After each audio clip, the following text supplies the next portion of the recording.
suite. Bonjour à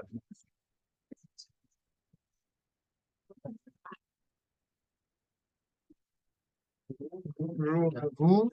Euh,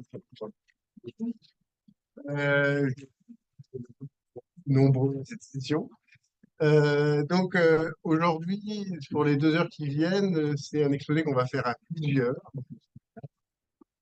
avec Julien, enfin Sarah, Sarah Sylvie, Jean-Pierre de l'université, Julien Gibaud de l'université aussi, et moi-même.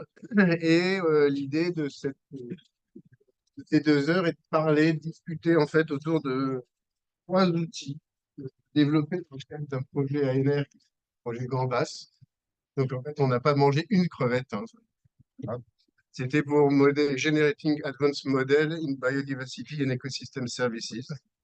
C'est Fabien Laroche qui avait écrit cet acronyme et le dessin vient de Xavier, l'artiste.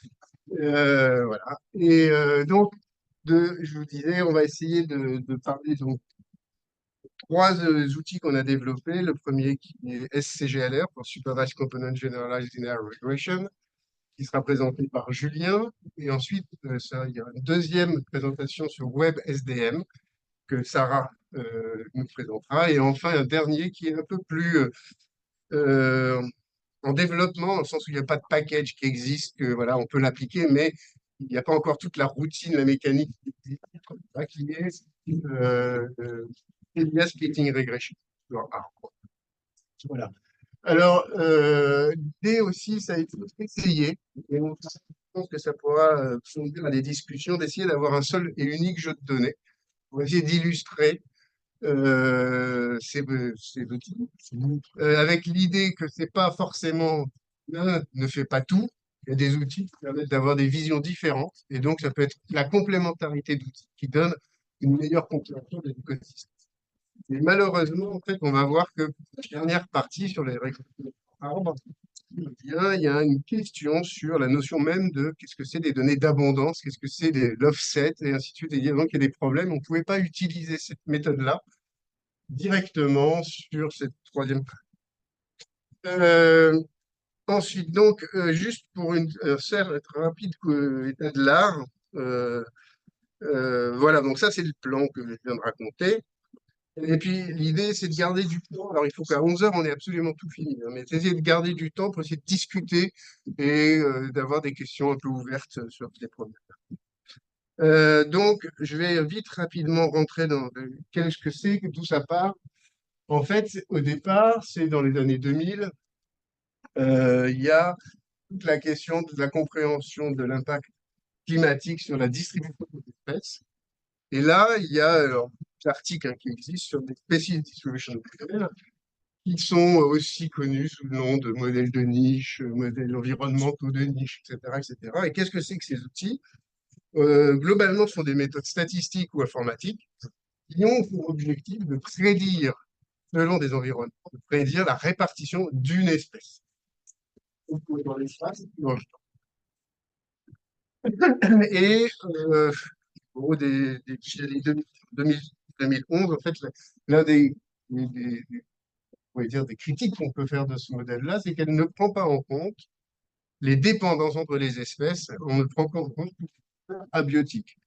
Et à partir de là, il y a justement toute cette génération de modèles sur les modèles de distribution d'espèces pour plusieurs espèces simultanément. On va discuter après de joint ou de multivariés ou de choses comme ça, justement pour essayer de prendre en compte les interactions abiotiques entre les espèces. Et on va voir que finalement, les modèles qui ont été proposés ne prennent pas vraiment en compte ces interactions. Ils prennent en compte des dépendances, mais pas des interactions. Et c'est pour ça qu'il y a des outils qui se développent pour essayer de les prendre en compte. Donc, initialement, j'ai envie de dire que les travaux de Yves vont essayer de comprendre l'influence de la phylogénie, de prendre en compte la phylogénie sur la présence-absence de plusieurs espèces. Et il va modéliser les structures de dépendance au travers de cette phylogénie et des faits aléatoires. Et dans ce cadre-là, dans un cadre de modèle de régression multivariée généralisée, effets aléatoires, et c'est les effets aléatoires qui vont structurer les dépendances entre les espèces, au travers de la phylogénie. Et dans ce cadre-là, il appelle ça des modèles multivariés. Et dans les années 2000, en 2014, en fait, c'est l'article principalement de Pollock qui utilise toujours des données de présence-absence et un modèle probit multivarié qui est de Chip et Greenberg en 98, hein, et qui utilise ce cadre et ce formalisme statistique pour définir ce qu'ils appelleront après, et ce qui va devenir le mot qu'on entend beaucoup, le Joint Species Distribution Model. Voilà, donc c'est ce cadre-là, et donc on voit qu'il y a une sorte de différence entre multivarié et donc, en fait, finalement, l'outil est bien la même chose qu'on veut prendre en compte, c'est bien de la dépendance entre les deux. Alors, c'est pas les seuls modèles, hein, alors là, c'est principalement dans le chapitre dans sa forme, mais il y a aussi des modèles qui existent depuis bien longtemps, sur l'abondance, notamment au travers de qui est une solution qui permet de modéliser l'abondance, la dynamique, l'abondance de J espèces. Et on verra d'ailleurs avec les travaux de Jean, il y a des liens avec les distributions splitting. Ça, Jean insistera pas mal là-dessus. Et puis, il y a aussi, alors là, c'est des travaux récents de Chiquet, Robin et ses co-auteurs sur les modèles de distribution jointe, qu'ils appellent petits joints pour des données d'abondance, au travers de la modélisation multivariée de poissons multivariés log normal. Alors, juste, j'ai envie de faire une remarque ici, c'est que le modèle probit se base sur des notions de variables latentes, parce qu'il y a une variable auxiliaire qui est non observée, qui va être, si je suis plus grand qu'un certain seuil, je vaux 1, si je suis plus petit qu'un certain seuil, je vaux 0. Quand on fait du modèle poisson multivarié log normal, en fait, on va transformer le prédicteur linéaire et on va le considérer comme aléatoire. En fait, dans ces notions-là, il y a des notions de variables cachées, de variables latentes, qui sont un peu différentes aussi. Donc, il y a des subtilités entre ces différents modèles. Ensuite, des modèles qui permettent, et là on parlait avec Julien, qui permettent de prendre à la fois des données d'abondance et ou des données de fréquence et ou des données continues d'ailleurs. C'est les approches qui ont été développées avec Xavier, Catherine et d'autres dans le cadre de CGLR. Alors, une autre chose aussi que j'ai envie de dire, c'est que dans les modèles poisson log normal, les poissons probit, les modèles probit, etc., la structure de dépendance n'est entièrement construite que sur une dépendance aléatoire, une structure résiduelle, pseudo-résiduelle. Dans l'approche par SCGLR, comme on va en discuter après, la partie environnementale fixe, l'effet fixe, va être aussi quelque chose qui va permettre de prendre en compte des dépendances entre les espèces. On va reprendre ça après. Et puis, ce modèle-là a été étendu par notamment des étudiants qui étaient en thèse à l'époque, Jocelyn notamment Chauvet, donc, qui ajoute des effets aléatoires, et puis par Julien, qui reviendra là-dessus. Donc, d'une manière générale, j'ai envie de dire aussi encore une chose, comment se structurent les ISDM, les multivariates, Species Distribution Model. Principalement, on a l'observation ici, un petit peu des présences-absences, des abondances, que vous voulez.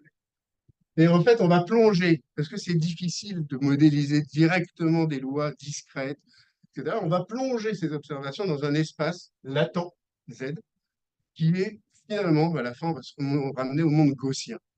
Et tout va ensuite, que ce soit les effets du site, donc les variables environnementales, que ce soit les structures de dépendance que l'on cherche à estimer, qui pendant très longtemps ont été considérées comme des interactions. On voit bien, ce n'est pas des interactions, c'est bien des corrélations. Eh bien, se passe dans le monde latent. Et rien n'est directement fait au niveau de l'observation, sauf, là on va le voir tout à l'heure, au niveau des approches par web SDM ou par les polyas. Donc, et tout ça avec des hypothèses qui sont sous tout ça, là, le Z, le vecteur Z latent, il est gaussien. On est dans le monde gaussien, on aime ça, on est content, on sait faire plein de choses avec ça. Par contre, on a montré que ça pouvait pas être forcément très réaliste. Il peut y avoir des lois, par exemple, la loi de Student, plus robuste. Donc ça, c'est pas utilisé. Il y a donc la structure de dépendance sont au niveau du monde latent pas au niveau de l'observation. Hein, donc, il peut y avoir des choses qu'on définit comme indépendants alors que c'est pas vrai au niveau observation. Et enfin, finalement, la point qui est ressorti, alors qui ne vient pas de Gambas seulement, hein, qui a été repris aussi par Weiskainen, par Wharton et tous ces gens qui travaillent là-dessus, on est bien d'accord que ce sont des dépendances, des corrélations et pas des interactions entre espèces. Par contre, ça va être très utile pour faire de la prédiction, notamment quand on a des espèces qui sont peu représentées, donc la représentation de la prédiction conditionnelle et ainsi de suite. Voilà. Donc, je pense que c'est à peu près tout ce que je voulais faire sur l'état de l'art. Vous voyez, c'est très court. Euh, voilà, donc les derniers points, mais ça, on n'a pas trop de temps, c'est pas très important, mais on va voir que SCGR et SCGR, ça permet de faire de la régularisation de la partie fixe comme de la partie aléatoire. Mais d'une certaine manière, on va se plonger dans le monde latent aussi. Voilà. D'une certaine manière, on n'est pas exactement dans le monde observé, on est dans le monde latent. WebSDM, c'est une méthode qui permet de modéliser l'abondance ou la présence d'une espèce, sachant les autres, selon un certain arbre que l'on va définir. Et enfin, le troisième point, qui est donc P-splitting Polya Regression. En fait, lui, de cette approche-là, l'idée, c'est de modéliser directement le vecteur d'abondance, avec quelques contraintes qui fait que d'une certaine manière, dans le monde gaussien, on peut être très très souple. Dans le cadre de cette loi d'observation de comptage, on va être avec des contraintes. Voilà. Donc, je vais passer maintenant rapidement la parole à Sarah pour que je vous présente juste l'exemple que l'on a essayé de.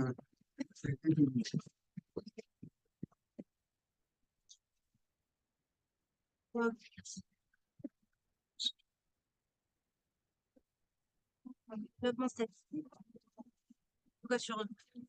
On va présenter un jeu de données de communauté. Donc, pour un endroit donné, on observe plusieurs espèces. Donc, c'est des organismes de sol qui ont été échantillonnés le long de gradients altitudinaux dans les Alpes françaises dans le cadre de l'observatoire en champ. La méthode d'échantillonnage, c'est le métabarcoding l'ADN environnemental à partir de prélèvements de sol. Ce pipeline de métabarcoding va cibler différents types d'organismes, des bactéries, des champignons, etc. Chacun par un marqueur dédié. Et chacun de ces marqueurs, le pipeline de métabarcoding va identifier des séquences ADN qui sont des clusters de séquences qu'on retrouve beaucoup dans ce jeu de données, appelé OTU.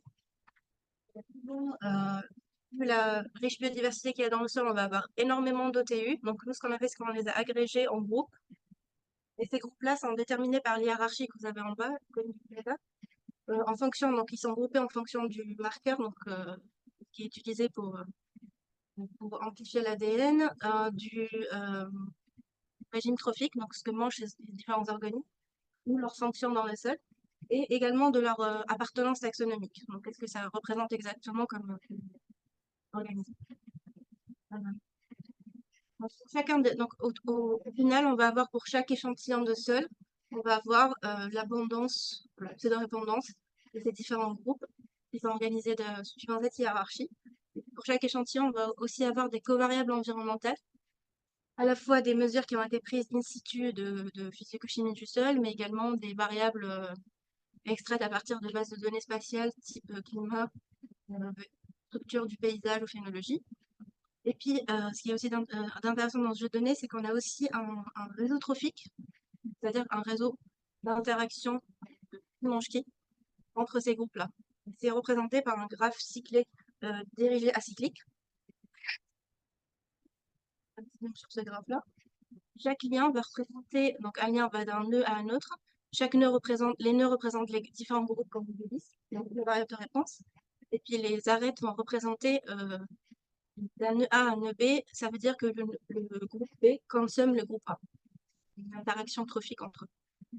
Les couleurs, ça représente les différents marqueurs, c'est pour séparer les différents types d'organismes. Concernant les variables environnementales, donc elles ont une structure, elles peuvent être plus ou moins corrélées. Et c'est ce que Julien va expliquer, explorer dans sa présentation.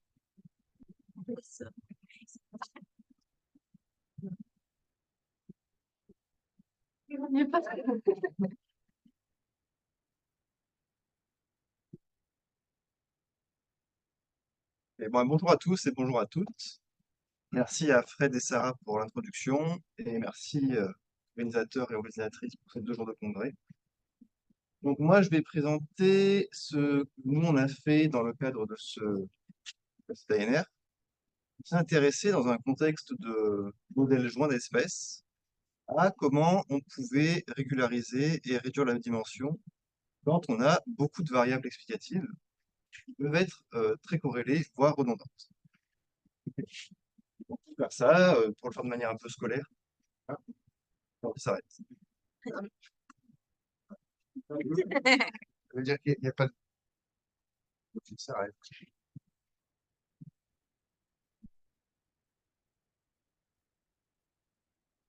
Non,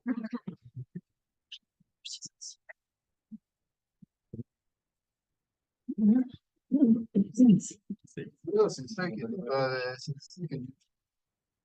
C'est branché là. Sinon, s'il redémarre... Non, il redémarre pas.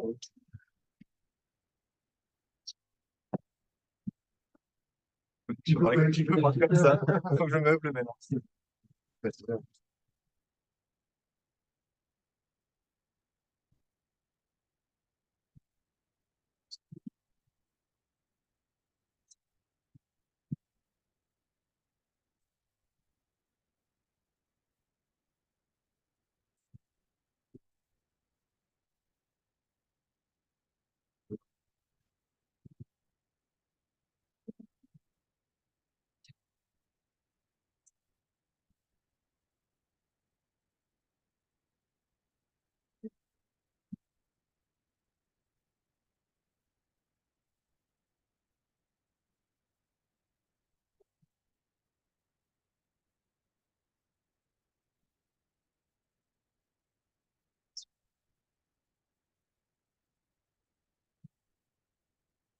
Peut-être me redonne les droits.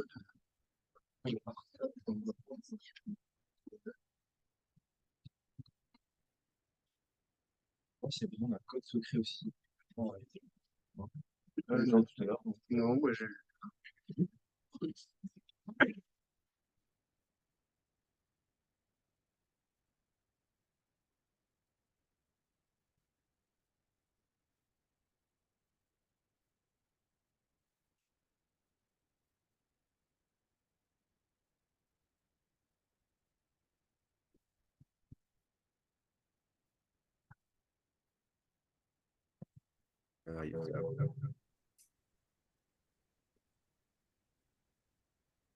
Ça arrive. Ben, je vais... C'est bon.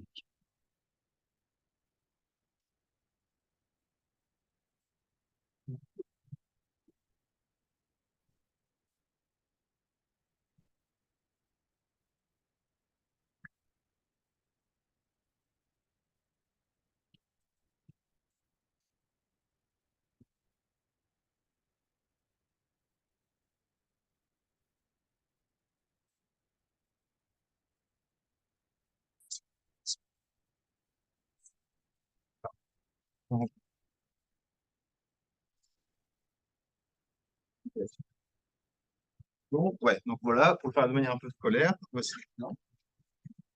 On va commencer par les motivations de ce travail. Évidemment, les motivations ici, elles sont principalement écologiques. Ensuite, on présentera les modèles à facteurs, les modèles à composantes et les modèles à composantes supervisées. C'est ça qui va nous permettre de réduire la dimension dans les variables explicatives. Ensuite, on présentera les modèles à facteurs. C'est ces modèles-là qui vont permettre de prendre en compte les relations entre les espèces. Bon, on verra, c'est plutôt des corrélations entre les espèces. Avec ces 2 choses, on pourra présenter la méthode finale. Et cette méthode, elle sera appliquée sur un jeu de données simulé et un jeu de données réel qui a été présenté par Sarah.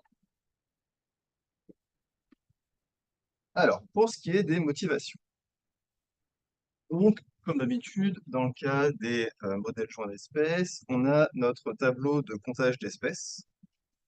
Et on veut trouver ce qu'on va appeler les déterminants principaux, c'est-à-dire les variables explicatives, qui sont souvent environnementales ou biologiques, qui vont avoir le plus d'influence sur ces comptages d'espèces.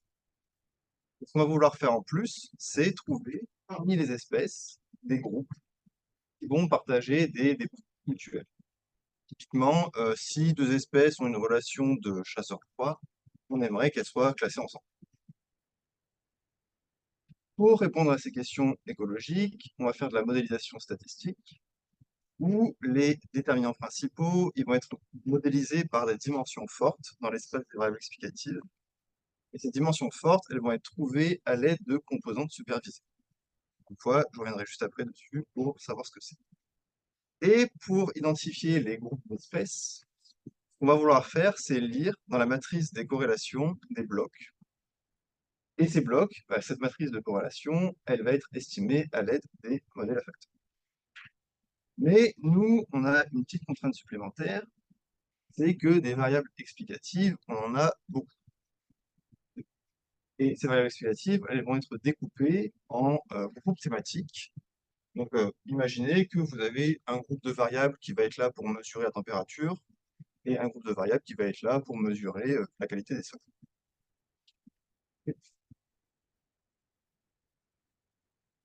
Maintenant, avec ces motivations, c'est quoi les composantes, et particulièrement les composantes supervisées? Avant ça, je vais introduire deux notations qui sont très classiques en stats. On va appeler grand Y, la matrice des réponses. Ici, en parenthèse, j'ai indiqué GLM. Nos réponses, elles peuvent être continues, discrètes ou binaires, ou un mélange des trois. Et on va appeler grand X la matrice des variables explicatives. Avec ces notations, une composante, c'est quoi? Une composante, c'est une nouvelle variable qui va être définie comme une combinaison linéaire des variables explicatives. Et si vous en voulez plusieurs, vous allez vouloir qu'elles soient orthogonales pour éviter la redondance linéaire. Je ne sais pas si vous êtes habitués, mais pour celles et ceux qui font de l'ACP, c'est ce que vous avez. Le problème de l'ACP, c'est que les composantes, elles sont difficilement interprétables. Donc nous, on va avoir des demandes, des contraintes supplémentaires sur les composantes qu'on va construire. On veut que ces composantes, elles soient interprétables. Pour ça, on va vouloir qu'elles soient proches de faisceaux de variables, donc ça veut dire des groupes de variables très corrélés, qui vont avoir, on espère, un sens biologique. Et en plus de ça, on veut que nos composantes, elles puissent prédire au mieux les réponses, donc la matrice Y. Et c'est parce qu'elles vont prédire la matrice Y qu'on peut parler de composantes supervisées.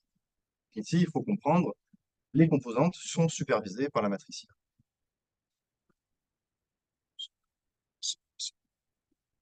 Pour répondre à ces deux demandes, on a une méthode qui s'appelle SCGLR. Donc en français, c'est la régression linéaire généralisée sur composantes supervisées. Et pour définir SCGLR, je vais avoir besoin d'introduire deux critères.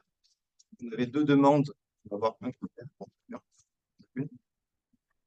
Pour le critère d'interprétabilité, on a la pertinence structurelle qui va mesurer la proximité globale de la composante aux variables explicatives. Pour le critère de prédiction, on va avoir un critère de qualité d'ajustement, et de manière générale, on a la vraisemblance du modèle. Maintenant qu'on a les deux sous-critères, on peut présenter le critère global de SCGLR, qui va être défini comme une combinaison convexe entre les deux sous-critères. Le poids qu'on va attribuer à la pertinence structurelle ou à la qualité d'ajustement, il va être réglé à l'aide de l'hyperparamètre S, qui va être entre 0 et 1. Mais, a priori, on ne sait pas du tout quel poids il faut mettre sur la pertinence structurelle ou sur la qualité d'ajustement. Ça va être très dépendant des données qu'on a. En général, ce qu'on fait pour trouver S, c'est de la validation croisée. Mais on a montré dans les travaux récents que utiliser le BIC, c'est tout aussi bien.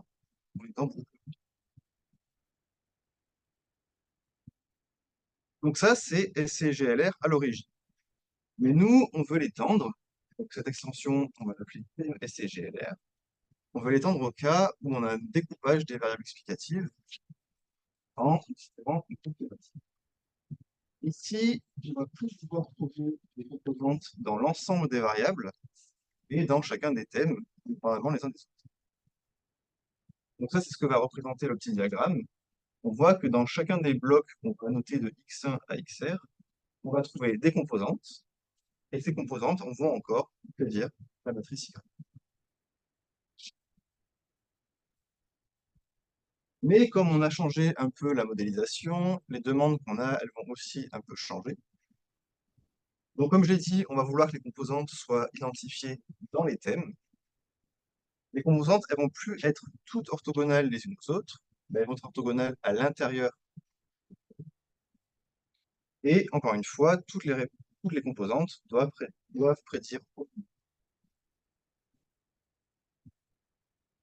On va aussi adapter le critère CGLR. Cette fois-ci, on ne va plus faire de la pertinence structurelle dans l'ensemble des variables, mais encore une fois, on va le faire dans chacun des thèmes les uns après les autres. Et la qualité d'ajustement, la vraisemblance, va devenir une fonction de toutes les composantes.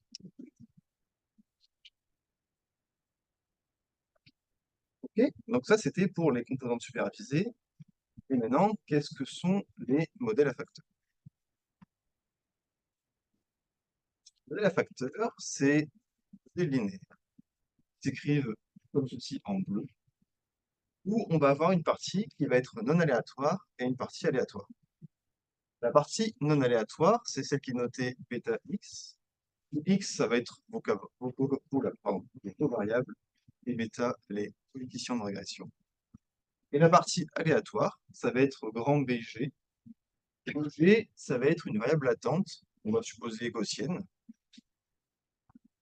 Et c'est dans la matrice B que va être encodées les interactions entre les espèces. Parce que la variance-covariance, la matrice de variance-covariance de votre modèle, elle va être donnée par B transposé B. Donc, ça c'était un rappel vite fait sur les facteurs.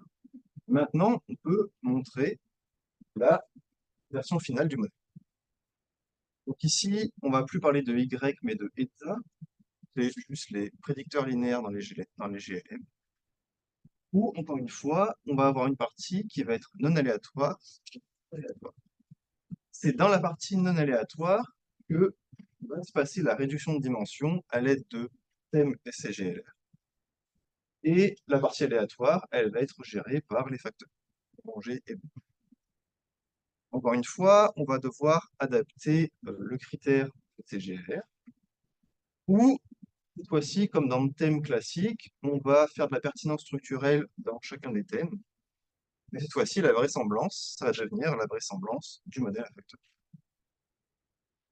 Maintenant, cette méthode, on va vouloir l'appliquer à différents jeux de données. Donc pour ça, la méthode, elle a été implémentée et elle est entièrement disponible.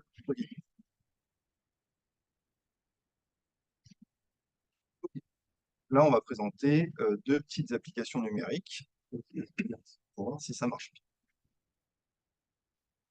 On va commencer par la partie simulée.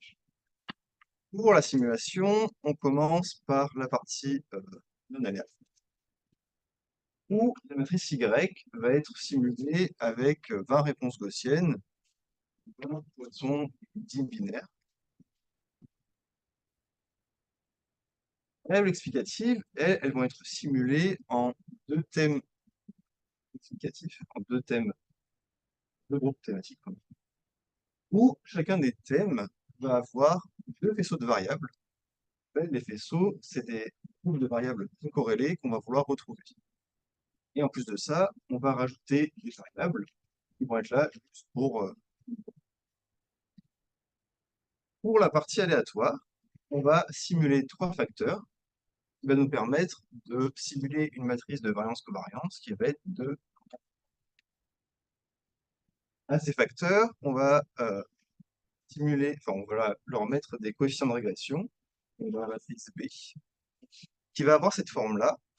La valeur des paramètres mu1, mu2, mu3, ils ne sont pas importants. Ce qui est important à voir, c'est pourquoi est-ce que je simule une matrice B comme ceci.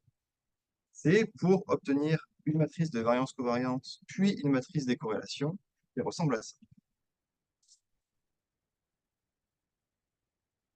je l'ai dit au début, l'un des objectifs, c'était de lire dans la matrice des corrélations les blocs.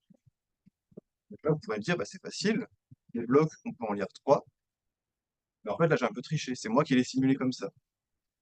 De manière générale, en fait, c'est pas possible de lire à l'œil nu les blocs dans la matrice des corrélations. Donc, on s'est demandé comment on peut faire pour identifier les blocs. Pour identifier les blocs, on va proposer une petite suite d'étapes. Mais ces étapes, elles ne sont pas à voir comme faisant partie de la méthode. Notre méthode, c'est une méthode d'estimation dans la matrice des corrélations. Et les étapes qu'on va voir après, c'est juste pour mieux lire les blocs de la matrice. Donc, pour ces différentes étapes, on commence par estimer la matrice de variance covariante.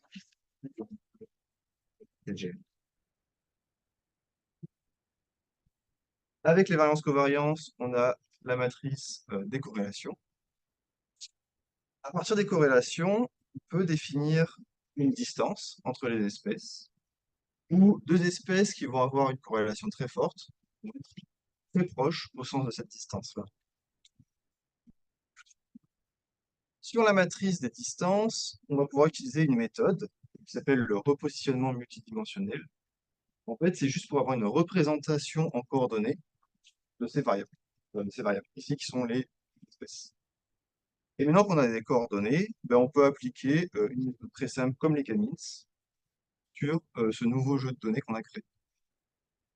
Et évidemment, ce qu'on veut, ce qu'on espère, c'est que les clusters qui vont être trouvés par les k-means, c'est les blocs dans la matrice des corrélations. Ok. Donc maintenant, pour les résultats, on commence par regarder si on arrive à bien retrouver les faisceaux qu'on a simulés. Pour ça, on regarde la corrélation qu'on a entre les faisceaux, et rang x1 jusqu'à x4, la corrélation entre ça et les composantes. Et ce qu'on peut voir, c'est que les corrélations, elles sont toutes supérieures à 0,9. Les corrélations carrées sont supérieures à 0,9. Donc ce qu'on peut dire, c'est que oui, effectivement, la méthode permet de retrouver les faisceaux qu'on a simulés. Pour illustrer ces résultats, on fait en général des cercles des corrélations, où on va représenter en abscisse et en ordonnée les composantes. J'ai les grosses flèches noires ici. Et on va représenter en bleu et en rouge les faisceaux qu'on a simulés. Et ce qu'on peut voir, c'est que ces faisceaux, ils sont presque parfaitement alignés avec les axes X et Y. Pour la partie classification, est-ce qu'on retrouve bien les blocs? Pour ça, on a utilisé l'index de Rand et l'index de Rand ajusté. Et ce qu'on peut voir, c'est que cet index de Rand, cet indice de Rand, il est autour de 0,9. Encore une fois, on peut dire oui, on arrive à bien trouver les blocs dans la matrice de corrélation. Pareil, à titre d'exemple, voici la matrice des corrélations simulée. Et voici la matrice des corrélations qui a été estimée.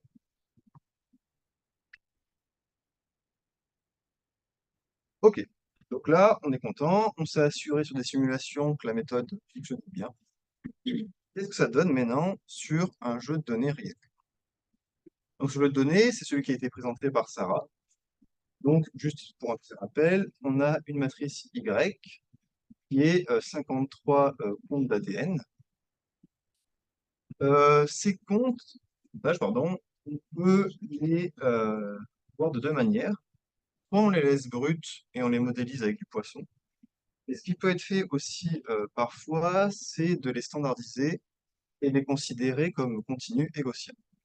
Nous, ce qu'on va faire, c'est tester les deux pour voir si on obtient des résultats similaires. Et en plus de ça, on va avoir 4 thèmes explicatifs. Donc on va avoir un thème pour le climat, un pour le sol, un pour la phénologie et un pour les paysages.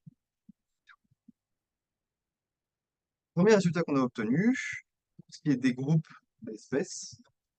L'un des résultats qui est un peu marrant, c'est que si on utilise la version standardisée de la matrice Y, on perd complètement l'information des interactions et on va retrouver aucun groupe dans les espèces. Par contre, si on utilise les données brutes et qu'on les modélise comme du poisson, on va voir que si deux espèces sont au même niveau hiérarchique, elles vont avoir tendance à être mises dans le même groupe. Et pas dans les mécanismes. Pour ce qui est des variables explicatives les plus pertinentes dans l'explication de ces comptages, première chose, c'est que sur les 4 thèmes qui sont rappelés ici, il n'y en a que 2 pour ressortir comme étant pertinents. Il y a le thème des sols et le thème des paysages. Pour le sol, il y a les terrains argileux, de sable, les terrains humides et le pH des sols, qui sont des variables, qui vont être les variables les plus pertinentes.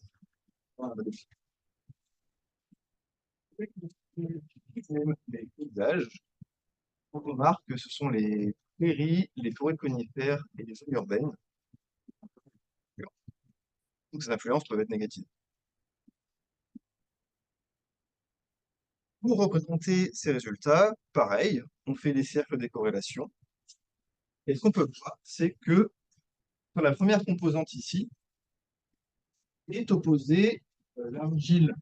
Donc, ça veut dire que pour une espèce donnée, si vous observez beaucoup de cette espèce dans un terrain sableux, il y en aura peu de terrain argileux. Ce qu'on voit aussi, c'est qu'on voit les sols humides, et sur la deuxième composante est aligné le pH des sols. Pour le deuxième thème, donc le thème des paysages, cette fois-ci, ce qui va être opposé, c'est les forêts de conifères et les prairies.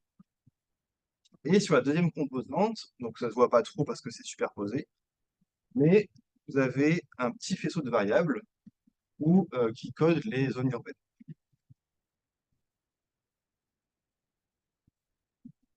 Ok.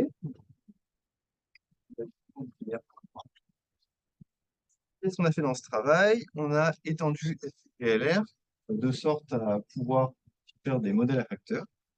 Donc, on a pu modéliser les corrélations entre les espèces et on a essayé de trouver une petite structure de cette matrice des corrélations pour essayer de trouver des groupes. Mais évidemment, comme toute méthode, il reste toujours du travail à faire. Pour l'instant, d'un point de vue maths, SCGLR, c'est une méthode qui a été étudiée d'un point de vue empirique. Et en ce moment, on travaille sur des papiers plus théoriques pour avoir typiquement des résultats de convergence. Et pour un point de vue plus appliqué et informatique, on sait que les distributions d'espèces, les comptages d'espèces peuvent être très surdispersés ou avoir beaucoup de zéros. Parce que pour l'instant, dans le package qu'on propose, seules les distributions gaussiennes, Poisson et Bernoulli sont disponibles. Donc il faudrait qu'on rajoute cette distribution qui permet de modéliser la surdispersion et les nombreux zéros. Voilà, je vous remercie.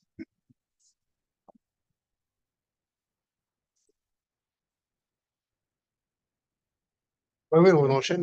Voilà, donc, Sarah qui va nous parler. Ah, non, sauf si vous avez des questions, on peut prendre aussi 5 minutes pour avoir des questions. Mais aussi, l'idée, c'est de garder du temps à la fin pour discuter. Mais oui, oui.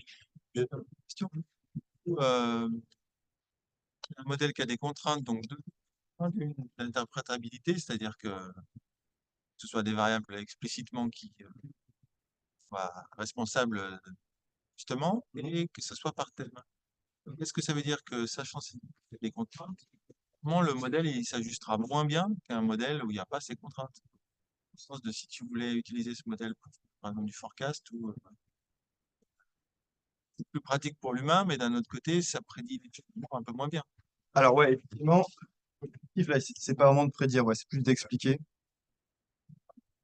Mais effectivement, si tu cherches à prédire, de toute façon, de manière générale, sur la prédiction, elle ne va pas être vraiment pas bonne. Par contre, forecast, je sais pas ce que ça veut dire, mais C'est prédiction, hein. ok, ouais. Ce que je veux dire, c'est que c'est vraiment pratique pour l'humain, mais la fonction que tu optimises, comme elle a certaines contraintes, elle va être moins ajustée que s'il n'y avait pas ces contraintes. Ouais, ouais.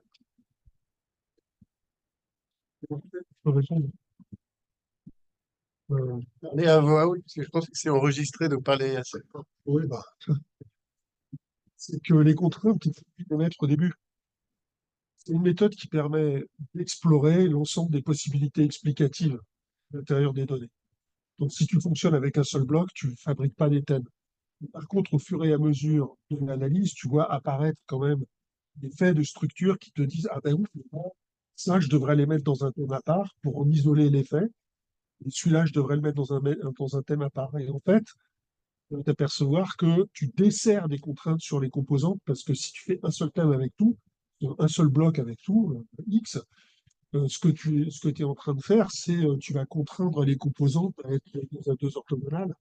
Et si tu commences à dire, mais là, il devrait y avoir tel thème qui va jouer parce que ça m'intéresse, je lui connais une valeur explicative, etc., ou je la reconnais empiriquement, à ce moment-là, tu desserres la contrainte d'orthogonalité, puisque entre thèmes, elles sont plus obligées d'être orthogonales de Z. Donc en réalité, tu gagnes, voire une part. Et puis ensuite, quand tu disais elles doivent être explicatives, bah ça, c'est le paramètre de réglage, il y a le paramètre deux hyperparamètres de réglage. Ça, tu les règles comme tu veux, en fait. Donc au départ, tu peux très peu les contraindre si tu veux.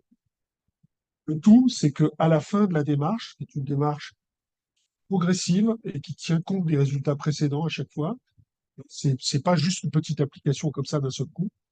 À la fin de la démarche, tu as quelque chose de bien meilleur que ce que tu avais au début, y compris en prédiction, en explication et en prédiction. C'est ça l'usage. Voilà. Question.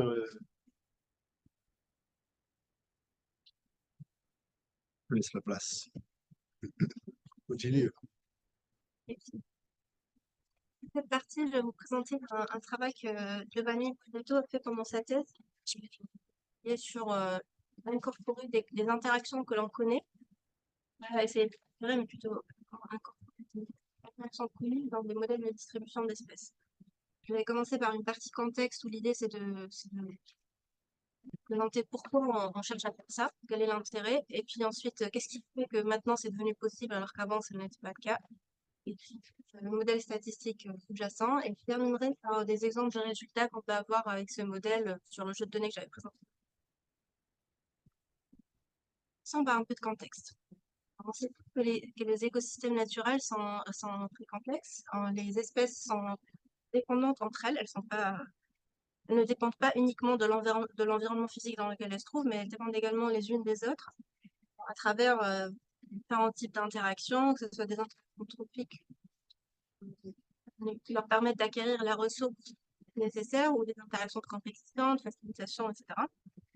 Les interactions peuvent avoir des différents effets sur ces espèces-là. Et en fait, il a été prouvé dans pas mal d'études qu'en fait, ces interactions biotiques, elles ont un impact également sur la distribution des espèces. C'est-à-dire que les interactions qui vont se passer au niveau local, au niveau de l'aire de vie des espèces, vont avoir des conséquences sur le range géographique, la distribution géographique de ces espèces. Et cela indique en fait, cela nous pousse à dire qu'en fait, ces interactions écologiques, elles devraient être incluses dans les modèles de diversité, dans les SDM ou autres modèles. Mais ce qui a été le plus gros frein pendant de nombreuses années, c'était de trouver ces interactions écologiques et de les connecter sur les espèces qu'on cherche à étudier. En fait, les gens ont compris cela assez vite et ils ont commencé à collecter des données ou des connaissances sur les interactions biotiques de différentes manières, soit par des expérimentations ou des observations directes d'interactions, par exemple pour les réseaux de plantes pollinisateurs, un protocole pour observer ces interactions-là sur le terrain, soit à travers de la connaissance experte sur la biologie de ces organismes, sur ce qui fait que, sur la nature de la ressource dont ils ont besoin, etc. Donc ça a permis de construire des réseaux d'interaction potentiels. Et puis d'autres approches un peu intermédiaires qui cherchent à essayer d'inférer ces interactions à partir de l'empreinte qu'elles vont avoir sur les communautés qu'on va observer sur le terrain. Cette approche est un peu moins critiquée, mais dans des conditions contrôlées, elle a permis d'identifier certains types d'interactions. Ce qui est bien, c'est qu'en fait, les interactions observées sur le terrain sont de plus en plus partagées. Il y a différentes bases de données. Je vous ai mis des exemples en bas. Vous avez la base de données Mangal, Globi, Au LECAM, il y a qui s'appelle Nicolas Lexiam qui a développé, en collaboration avec des écologues du sol, un graphe de connaissances sur les interactions trophiques. Et puis GPIF a commencé dernièrement à inclure un data model pour partager des données d'interaction. Donc, vu qu'on a ces différentes données d'interaction, comment est-ce qu'on peut les inclure dans les modèles de distribution? Cette présentation est basée sur ce papier qui est en révision de Giovanni. Et donc, cette approche qui s'appelle WebSDM. Ce qu'il faut avoir comme information, c'est des observations de communautés, donc différentes espèces, un réseau d'interaction potentiel entre ces espèces-là. La contrainte, c'est que ce réseau doit être dirigé acyclique, et puis des couches environnementales des différents prédicteurs pertinents pour ces espèces-là. Donc l'approche est implémentée dans le package WebSDM, qui est disponible sur CRAN, avec c'est facile à utiliser. En termes de formulation mathématique, donc, étant donné n sites indexés de 1n, des espèces indexées de 1s et p covariables, on va avoir en entrée de ce modèle-là, ça c'est pas nécessaire, mais c'est souvent le cas, on va avoir une matrice de covariables continue, une matrice de nos variables de réponse qui vont être nos espèces qui sont en interaction, qui peut être binaire ou continu, même si je pense que Joe continue d'implémenter une partie sur les comptages. Et pour le moment, c'est que le binaire et continu qui est implémenté. Et puis un graphe, donc ça c'est notre réseau d'interaction, qui va être représenté par le symbole que vous avez sur la slide. G égale VE. V c'est l'ensemble des nœuds, des vertices qui vont représenter nos variables de réponse. E c'est l'ensemble des liens ou des arêtes qui vont représenter les interactions trophiques et qui sont dirigées de la proie du prédateur vers la proie. Après, le formalisme de représentation peut être varié. Et donc, ce G-là, la contrainte, c'est qu'il doit être dirigé acyclique. Et dans ce cadre-là, ce qu'on suppose, c'est que la réponse de l'espèce, donc elle suit une certaine distribution avec une moyenne, un paramètre de moyenne, un paramètre de dispersion, et sa moyenne est déterminée par sa réponse, par la combinaison de sa réponse au facteur abiotique, la matrice X, et aux facteurs biotiques qui vont être l'ensemble de ces proies dans les graphes. Dans la liste des edges E, toutes les edges qui impliquent, qui vont des proies vers ce prédateur. L'hypothèse qu'on met, donc c'est la MetaWeb et donc ici, c'est que ce réseau il y a un seul réseau, des interactions potentielles, et c'est ce qu'on appelle le MetaWeb. Parce que ce n'est pas le réseau observé dans un endroit donné, mais c'est le réseau global, on suppose. Et donc, cette méthode doit être connue, ne contenir aucun cycle, et puis on suppose également qu'elle est stable dans le temps et dans l'espace. Toutes ces hypothèses-là, la causal market condition nous dit que, étant donné, si on sous ces différentes hypothèses, on va avoir ce qui suit. Étant donné les proies, donc l'ensemble des causes de prédateurs, l'ensemble des liens qui vont vers ce prédateur-là, une espèce est conditionnellement indépendante des proies de ses proies. Toute la dépendance va être médiée par ces proies directes. Et ces hypothèses-là nous permettent de factoriser la distribution jointe, PY sachant X, en un produit de probabilité conditionnée à l'environnement et aux proies directes. Donc, pas de lien direct. Donc, si on voit ça dans le cadre aux autres modules multi-espèces, donc dans le cas des SDM classiques, il n'y a pas de dépendance entre les espèces, si ce n'est par l'environnement partagé. Dans les JSDM, il va y avoir une structure de dépendance qui va être matérialisée par la matrice de corrélation ou covariance. Puis dans le cas du trophique SDM, cette structure de dépendance est donnée. C'est ce qui structure. Donc on peut, si vous êtes familier avec l'équation structuraux, c'est exactement ça. Donc c'est un modèle d'équation structurale dont la structure est donnée par la MetaWeb.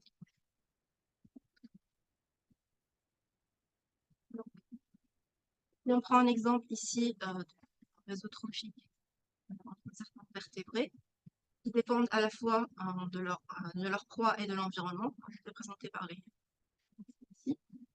Les résultats précédents nous indiquent qu'on peut transformer l'optimisation de ce problème en S-problème indépendant, où on modélise chaque espèce en fonction de lien direct qu'elle va avoir. On va modéliser par exemple l'espèce basale en fonction uniquement de l'environnement, et puis leur consommateur en fonction de l'environnement et de ces espèces basales.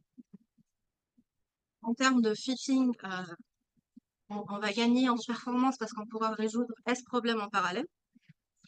Mais lorsqu'il s'agit de prédire, on a besoin de définir un ordre, parce que l'ordre topologique, il va nous permettre de dire par quelle espèce on commence pour avoir l'information requise pour prédire les espèces de niveau.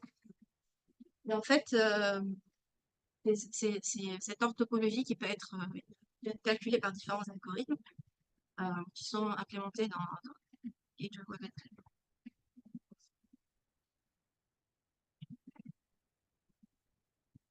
L'un des soucis auxquels on peut faire face quand on utilise cette approche-là, c'est que parfois on va modéliser on va utiliser plusieurs proies qui vont être hautement corrélées comme prédicteurs pour leurs prédateurs. Et ça va générer des problèmes de multicollinéarité. Donc, ce qui est implémenté dans le package, c'est des techniques de régularisation qui vont permettre de réduire la complexité du modèle. C'est ce qui permet dans le cas où on n'a pas d'interaction biotique, d'avoir un modèle qui est équivalent au SDM classique. Après, on peut imaginer que cette réduction de dimensionnalité peut aussi se faire par des méthodes de type SCGLR, par exemple.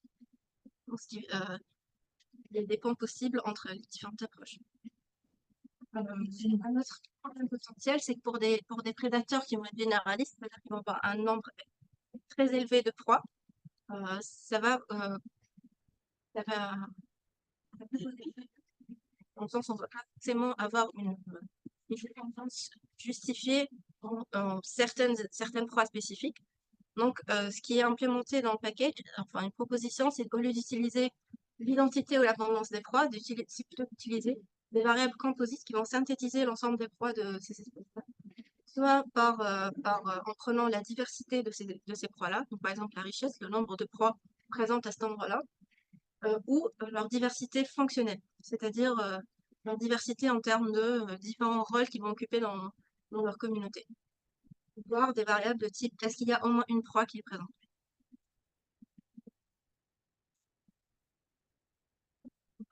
On va voir quelques exemples sur le jeu de données que j'ai présenté au début. Avant ça, la première question qu'on se pose lorsqu'on veut utiliser WebSDM, c'est déjà est-ce qu'il arrive à correctement estimer la niche écologique lorsqu'il y a à la fois des influences abiotiques et biotiques. Donc, pour ça, dans le papier, donc, il y a une étude de simulation qui a été faite où, en utilisant le modèle de Lotka-Volterra généralisé, ils ont simulé des communautés d'espèces qui répondent à la fois à l'environnement déterminé par cette niche gaussienne et également à la présence de leurs proies. Et ensuite, ce qu'ils ont fait, c'est qu'ils ont tiré aléatoirement des sites dans la simulation et ils ont fité WebSDM. Ensuite, à partir de ça, ils ont calculé la niche réalisée. Et ce qu'ils trouvent, c'est que dans les cas où il y a une influence biotique, qu'il y a une influence du prédateur en sa proie, WebSDM, enfin Trophic SDM ou WebSDM, c'est pareil, qui est en bleu, va correctement inférer la niche réalisée, alors que le SDM classique va plutôt inférer une réponse qui va être plutôt être unimodale, alors qu'en vérité, la niche réalisée, c'est-à-dire les endroits où l'espèce est trouvée, est plutôt bimodale. Dans les cas où l'espèce est très généraliste, les deux modèles vont inférer la même chose, que ce soit avec le SDM ou le Trophic SDM. Un des avantages de l'implémentation qui est faite, c'est qu'elle on peut utiliser à la fois des outils fréquentistes ou des outils bayésiens. Dans le cas où on utilise des outils bayésiens pour estimer les effets des espèces et de l'environnement, on peut avoir des distributions a posteriori qui nous permettent de voir aussi le range d'incertitude qu'il y a sur ces différents paramètres. Également de faire des tests de simultanéité. Également s'intéresser uniquement à la moyenne, même a posteriori par exemple. et visualiser ça sur le graphe initial. Je suis désolée, la visualisation n'est pas top, mais l'idée c'est qu'on va représenter sur le graphe d'interaction initiale la force des liens et également le signe. Donc ici, le signe en bleu, c'est négatif et en rouge, c'est positif, c'est-à-dire qu'il y a un effet positif. Une autre manière de voir les choses, c'est de regarder comment ces interactions biotiques vont influencer la distribution de ces espèces relativement aux autres facteurs environnementaux. Ici, sur les jeux de données, donc on a les trois grands groupes de variables environnementales, climat, sol, habitat. Donc, habitat, c'est le landscape. Et on a également le groupe interaction biotique. Et on voit qu'en fonction des variables de réponse, on va avoir différents impacts des variables biotiques. On peut également s'intéresser à les espèces qui ont une certaine dépendance en leur interaction biotique, quelle est la nature des ressources ou des groupes desquels elles dépendent. Par exemple, ici, on va voir que par exemple, il y a des espèces qui vont dépendre uniquement d'un seul groupe d'organismes. Ici, ça dépend uniquement des champignons ou des bactéries. Pour 19 et 46, on va aussi avoir des espèces qui vont dépendre de différents types de ressources. Donc, par exemple, la Y09 ici, Y10, qui va dépendre à la fois de ressources de type P, donc des protistes, mais également de ressources de type F, donc des champignons. Donc ça nous permet de voir également l'importance relative des différents facteurs biotiques les uns sur les autres. Donc, pour résumer, WebSDM, c'est un framework qui permet d'incorporer les interactions écologiques dans les modèles de biodiversité, depuis les SDM. Tout ce que j'ai présenté, j'ai supposé que c'était les prédateurs qui dépendaient des proies, donc c'est ce qu'on appelle bottom-up control, c'est-à-dire que c'est le prédateur qui va dépendre de sa proie. Et on peut également tester l'hypothèse alternative qui est le system control, c'est-à-dire que c'est le prédateur qui va influencer sa proie. Les deux hypothèses peuvent être testées dans WebSDM, mais une seule à la fois. Même si dans la nature, les deux hypothèses peuvent co-occurrer en fonction de d'où on se trouve. Un de faire l'étude écologique, c'est de comprendre les drivers de la distribution des espèces, mais également de prendre en compte les interactions de différents types pour voir si, par exemple, il y a des effets de cascade qui vont se faire lorsqu'on prédit en partant des espèces basales vers les taux prédateurs. Donc, il y a aussi une certaine problématique de propagation d'incertitude lorsqu'on prédit des espèces basales qui montent dans la chaîne trophique jusqu'au top prédateur. Et puis, même si on l'a illustré sur des réseaux trophiques, ça peut être appliqué à d'autres types de réseaux d'interaction où il n'y a pas de problème de cycle. Typiquement des réseaux plantes pollinisateurs. Je vais m'arrêter.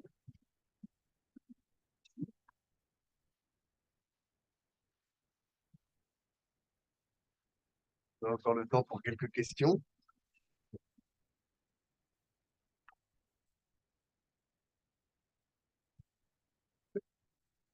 Donc, qu'est-ce qu'on fait? Enfin, j'ai bien compris, c'est très intéressant, hein, l'hypothèse markovienne. Qu'est-ce qu'on fait quand il y a un prédateur qui mange une proie, qui elle-même mange une proie, mais que le prédateur peut manger directement la deuxième proie? Ça dépend des deux. Oui. Les deux vont être inclus. Oui. Et du coup, il y a plus, on peut plus factoriser. Si, on peut factoriser dans ce cas-là. Là, on peut factoriser du moment qu'on prend en compte tous les liens entrants. On peut factoriser. Le seul souci qui va se poser, c'est au niveau de la prédiction, et d'où ordre topologique. C'est-à-dire qu'on va devoir d'abord prédire la proie basale, prédire la proie intermédiaire, et puis le prédateur en fonction des deux. Les hypothèses qu'on a mis et la causalité nous permettent de factoriser quand on a des prédateurs qui vont les manger à différents niveaux.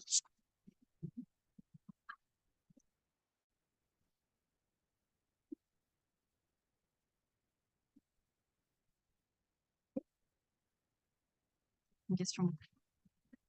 Mais me demandais si j'avais pris le système loup ongulé, mais on sait que la présence humaine est extrêmement importante dans ce type de système. Vous avez commencé à imaginer quelqu'un qui perturbe un peu tout le monde, ce serait une dynamique, donc pas forcément une valeur de paysage, mais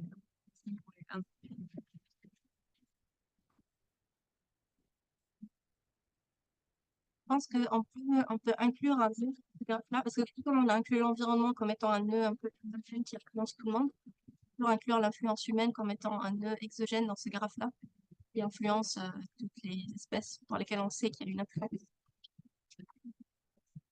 ce nœud, il peut être à la fois un effet comme le paysage et un effet nœud de prédation, parce qu'on sait que, par exemple, prédate les C'est-à-dire, est-ce qu'il va jouer deux rôles, le rôle de contexte environnemental et en même temps le rôle de prédateur? Je pense qu'a priori, ça ne crée pas de cycle, donc ça devrait être bien. Bon. À première vue, je dirais que c'est OK, mais je réfléchis un peu. Autre question sur le top-down ou bottom-up, dans les deux cas, c'est un peu reflète pas forcément ce qui peut se passer. Est-ce qu'il pourrait y avoir une stratégie où il y a une espèce d'essuie-glace entre d'abord un peu de top-down, après on redescend, on remonte, quelque chose de stochastique, de tirer les espèces dans un certain ordre que tu as dit qui est comme ça? Est-ce qu'on pourrait imaginer quelque chose qui convergerait, une stratégie soit d'essuie-glace, soit de tirage un peu au bout? Ça reste une extension possible, ouais. Je dirais que dans la version actuelle, il n'y a que l'un des deux qui est possible. Après, c'est clair que si on n'a pas de connaissances dessus, on peut essayer de faire un algorithme itératif, c'est ça, où tu fais les deux et puis tu vois qu'est-ce qui On imagine mal quand même que c'est soit complètement autonome. Il y a un contrôle de niveau basal par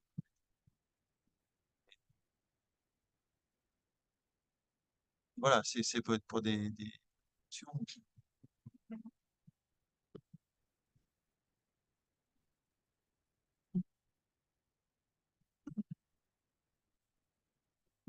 Vas-y. Mais pas les plus forts pour que les gens. Cette hypothèse que le modèle graphique est fixe, c'est ça, le modèle. Les flèches, tu les connais au départ. C'est ça. Au final, on peut Tu vas les quelques tester.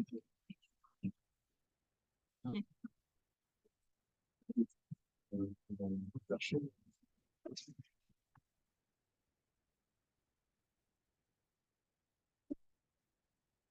c'est les trucs que j'avais présentés avant où il y a plein de sources variables d'interaction.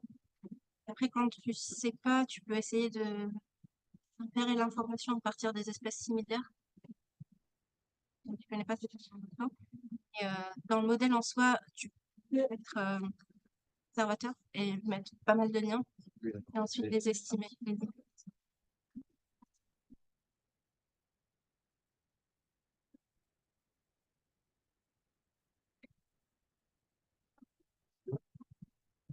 Je vais les garder pour la fin aussi, hein. Je pense qu'il y aura encore beaucoup pour passer à la troisième présentation.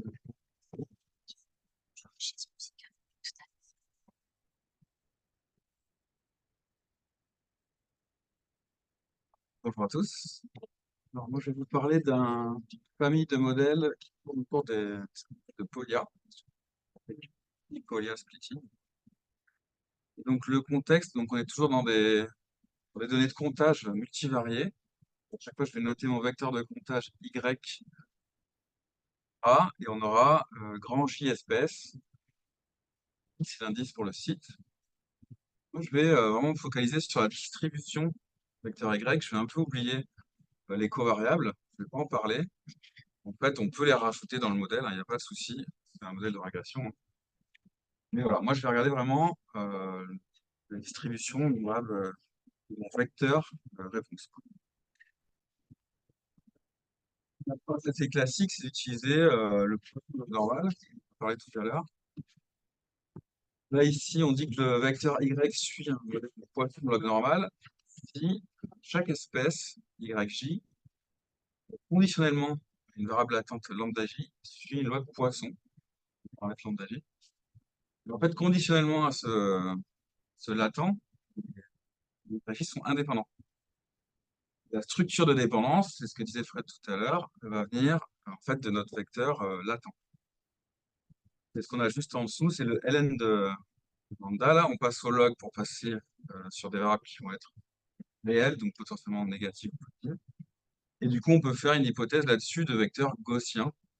Et toute la dépendance va se retrouver dans la structure de cohérence. Voilà. Il faut bien comprendre que du coup, toute la structure de dépendance entre les espèces est faite dans le monde caché, dans le monde latent. En opposition à ça, on a des modèles qui tournent autour, donc on va dire, de modèles de multinomial mélangés. Et donc ici, on va modéliser directement le vecteur d'abondance, mettre une loi directement sur ce vecteur, sans passer par une variable cachée. Là, je vais noter que le y suit la loi multinomiale de paramètres n et pi, où pi, c'est un vecteur de poids pour chacune espèce, et la somme des poids fait 1. Et n, donc je vais insister un petit peu sur le n, je vais le noter en fait en rouge ici, je vais le noter en indice de la loi, je force un peu le trait, pourquoi? Parce que ce qu'il faut comprendre, c'est que ce n'est pas vraiment une loi multivariée au sens qu'on connaît classiquement, c'est une loi conditionnelle. Ici, on l'a conditionnée par rapport à la somme. C'est-à-dire que la somme de notre vecteur est égale à elle, c'est-à-dire que l'abondance totale est fixée. Je noterai dans la suite la somme du vecteur avec les deux barres. Donc pour ce type de modèle, la somme est fixée. C'est le cas aussi pour la Dirichlet multinomiale. En fait, c'est une multinomiale qu'on a composée en Dirichlet. La somme ici est encore fixée. Ce type de modèle, ils sont beaucoup utilisés là, ils ont été utilisés récemment sur des données de type microbiome. Et donc eux, justement, justifient le fait que ça ne les dérange pas qu'on ne pas de la somme, parce que justement, il y a un problème de mesure sur cette somme, sur cette abondance totale, qui vient de la profondeur de séquençage de l'ADN, et qui donnerait apparemment une échelle qui ne serait pas comparable d'une mesure à l'autre. Ils oublient la somme, en fait, l'abondance totale. Ils ne regardent que la répartition de cette somme des différentes espèces. Donc, ils peuvent utiliser ce genre de modèle. Et dans un cas plus général, on a quand même ce problème de voilà, l'abondance qui est considérée comme fixée, l'abondance totale. Donc, ce qu'on propose, c'est de considérer ce n comme aléatoire. On va composer ce type de loi en faisant l'hypothèse que notre somme totale suit aussi une loi. Donc, le plan, ça va être cette famille de lois qu'on va proposer, donc ça va être les Polya splitting. On va regarder ce que c'est que ces lois-là. Ensuite, on va voir le lien avec la théorie neutre. Une fois qu'on aura compris un peu ces modèles-là, on pourra passer à des modèles un peu plus complexes qui vont prendre ces lois de Polya comme modèle de base dans des structures d'arbres. Et on verra un cas d'application sur un exemple. On va commencer par les Polya splitting. Donc, pour comprendre ces Polya splitting, il faut déjà comprendre ce que c'est que les distributions de Polya. Donc là, on revient aux urnes de Polya. Dans ces urnes, on considère qu'on a grand J couleurs différentes, donc qui correspondent aux J espèces. Et au départ, on a θJ boule de la couleur J. Et à chaque tirage, ce qu'on va faire, c'est qu'on va sortir une boule de l'urne, on va regarder sa couleur, et on va la remettre dans l'urne, et en plus, on va rajouter C boules de la même couleur. Et le C, il peut prendre les trois valeurs, c'est-à-dire -1, 0 ou 1. Ce qu'on va regarder, ce n'est pas tellement les boules dans l'urne, c'est les boules qu'on a tirées. Un peu de N tirages. On va regarder combien on a tiré de chaque couleur. Ça va être le comptage qui correspond à chacune de nos espèces. Si on regarde la loi, donc là on est toujours conditionné par rapport à la somme, c'est-à-dire que la somme c'est le nombre de tirages que je fais. Fixé. Si on regarde cette loi conditionnelle, c'est une loi de Polya. Et selon les trois cas, donc selon les trois valeurs de C qui valent -1, 0, 1, on obtient trois lois différentes qui sont l'hypergéométrique multivariée, la multinomiale ou la Dirichlet multinomiale. Le cas C égale -1, c'est quand on ne fait pas de remise de la boule dans l'urne. Le cas C égale 0, c'est quand on la remet. L'urne, elle reste tout le temps la même à chaque tirage, donc les tirages sont indépendants. Et le dernier cas, C égale 1, c'est quand on renforce, c'est-à-dire qu'on rajoute une boule de la couleur qu'on a tirée. Voilà, donc dans la suite, je noterai maintenant que mon vecteur Y, sachant sa somme égale à n, suit une loi de Polya avec la notation qu'on a tout en bas, là, le P de n. Il y a le paramètre C qui intervient, qui fait qu'on peut retrouver les trois lois différentes. Donc les θ, ça va être les quantités de chaque boule au départ. Voilà pour une loi de Polya, mais on voit que la somme est toujours fixée. Donc maintenant, on va faire l'hypothèse qu'on relâche ça. On va arriver dans la famille des Polya splitting. C'est une composition qu'on a puisque le paramètre n maintenant suit une loi, on va noter L. C'est vraiment une variable aléatoire. La variable correspond à la balance totale, comme je vous l'ai dit tout à l'heure. Et ensuite, le split, c'est la loi qui répartit cette somme dans les différentes composantes. Donc, on peut le représenter par un graphe. La somme tout en haut qui représente la balance totale. Et ensuite, la Polya qui est répartie dans les différentes espèces. Un exemple, c'est, vous faites l'hypothèse que votre abondance totale elle suit une loi négative binomiale et que votre répartition, c'est une multinomiale. En fait, on tombe exactement dans ce cas-là, sur la loi négative multinomiale. Qui est définie par ailleurs, qui a été définie en fait autrement à la base, pas sous cette forme de décomposition. Une possibilité de ces lois Polya splitting. Donc, la première, c'est vu qu'on a relâché le fait que la somme est fixe, ben, toutes nos composantes ne sont plus liées linéairement. Elles étaient liées par le fait que la somme était fixe. La vraisemblance se décompose. On a vu que c'était une écriture conditionnelle, hein, c'est la loi de la somme et ensuite la loi de la répartition sachant la somme, donc c'est un produit. Quand on passe à la log vraisemblance, ça donne une somme. Donc on va pouvoir estimer séparément la log vraisemblance de notre modèle sur l'abondance totale, et de l'autre côté, la répartition de l'abondance.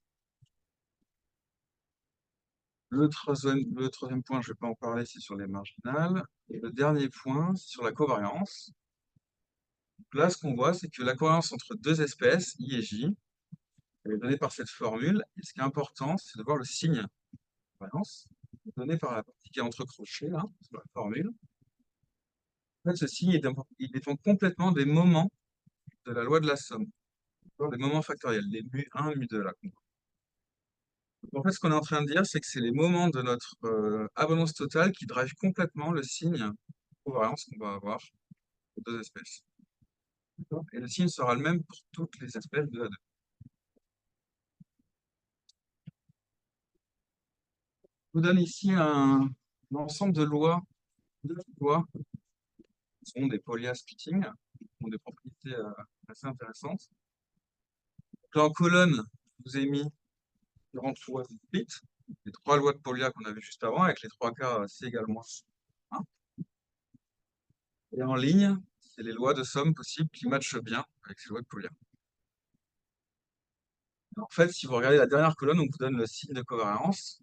Donc, toute la première ligne, on n'a que des covariances négatives. La deuxième ligne, que des covariances nulles. La dernière, que des covariances positives. En fait, on peut même aller plus loin. On peut caractériser le modèle graphique associé de lois. Le modèle graphique au sens indépendance, comme ce que regardait Sarah tout à l'heure, c'est-à-dire indépendance entre nos espèces, c'est-à-dire que s'il n'y a pas d'arête entre deux nœuds, ça veut dire que ces deux espèces sont indépendantes. Dans le modèle graphique à gauche, toutes les espèces sont indépendantes, alors à droite, toutes les espèces sont dépendantes. On peut montrer dans ce type de modèle, c'est que le modèle graphique est complètement déterminé par la loi de la somme, par l'abondance totale.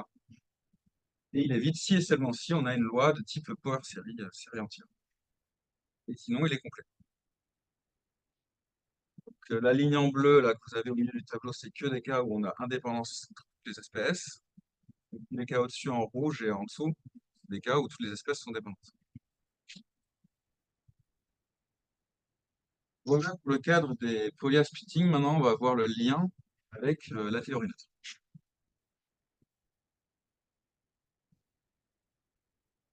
Alors, là, ce qu'on dit ici, c'est que donc, la biodiversité, elle n'est pas seulement déterminée par le nombre d'espèces, mais aussi par la répartition entre ces différentes espèces.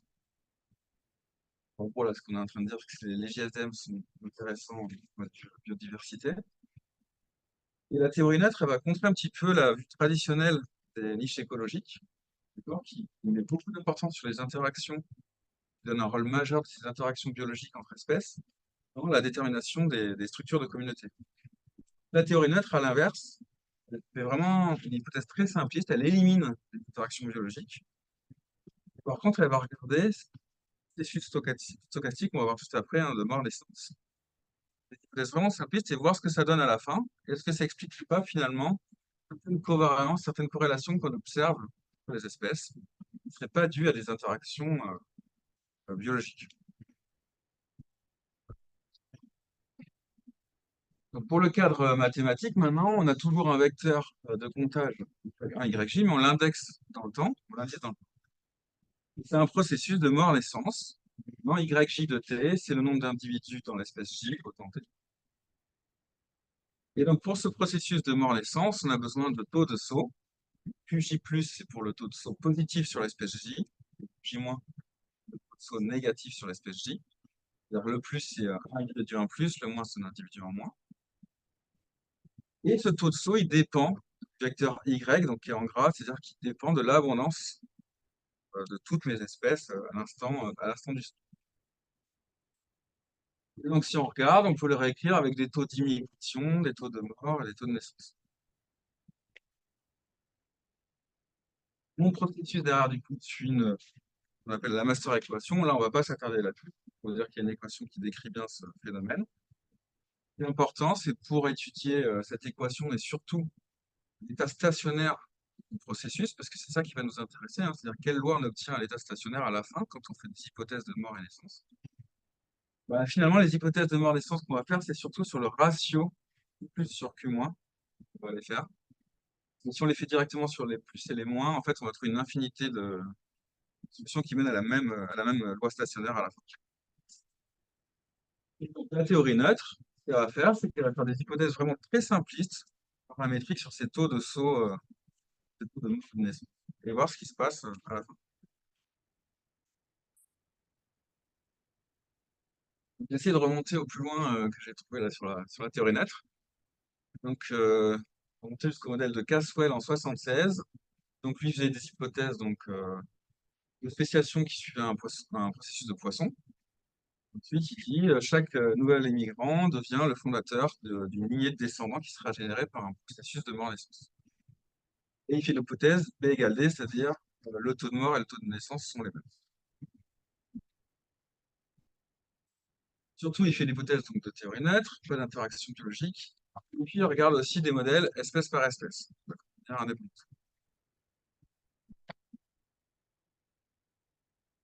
Je passe un peu sur les notations, mais ce que je voulais juste souligner là-dessus, c'est qu'à l'époque, il s'intéressait beaucoup à ce qu'on appelle la SAD, la Splitted Abundance Distribution. Et c'est ce que j'ai noté J de I ici, c'est-à-dire le nombre d'espèces qui ont exactement I individus dans l'espèce. En fait, on peut relier le J de I au N qui nous intéresse plus ici, c'est-à-dire le nombre, l'abondance totale, avec la formule qu'on a tout en bas là. N qui est la somme des I fois J de I. Et donc, toutes ces hypothèses, Caswell, à la fin, il s'intéresse donc à l'abondance totale au temps T. Il montre que ça suit une certaine loi négative binomiale. Surtout, ce qui est important, c'est qu'il montre qu'en moyenne, l'influence de cette abondance totale est égale à T. On a un problème, c'est qu'en gros, l'abondance totale croît avec le temps. Donc, c'est ce que pointe du doigt Hubble quand il propose son modèle unifié de théorie neutre unifiée en 2001. Ça va pas, on ne peut pas avoir une abondance totale qui croît avec le temps, il faut que ce soit borné. Et lui, il dit, l'abondance, elle croît linéairement avec l'air, avec l'espace qu'on a dans lequel la communauté vit. Il fait toujours une hypothèse de théorie neutre. Les espèces sont équivalentes fonctionnellement. Par contre, il rajoute une grosse hypothèse que j'ai mis en rouge, qui est le zero-sum game. Il dit la taille de la communauté, elle est fixée. Avec cette hypothèse, on peut écrire ces taux de taux là, positifs et négatifs. En vert, on a une hypothèse de théorie neutre. On a un taux D, donc de mort, le même pour toutes les espèces, il ne dépend plus de J. En fait, on va même voir que B et D sont les mêmes, le taux de mort et de naissance sont les mêmes. Et ta deuxième hypothèse en rouge, là, qui dit que la taille de la communauté est fixe, c'est le N.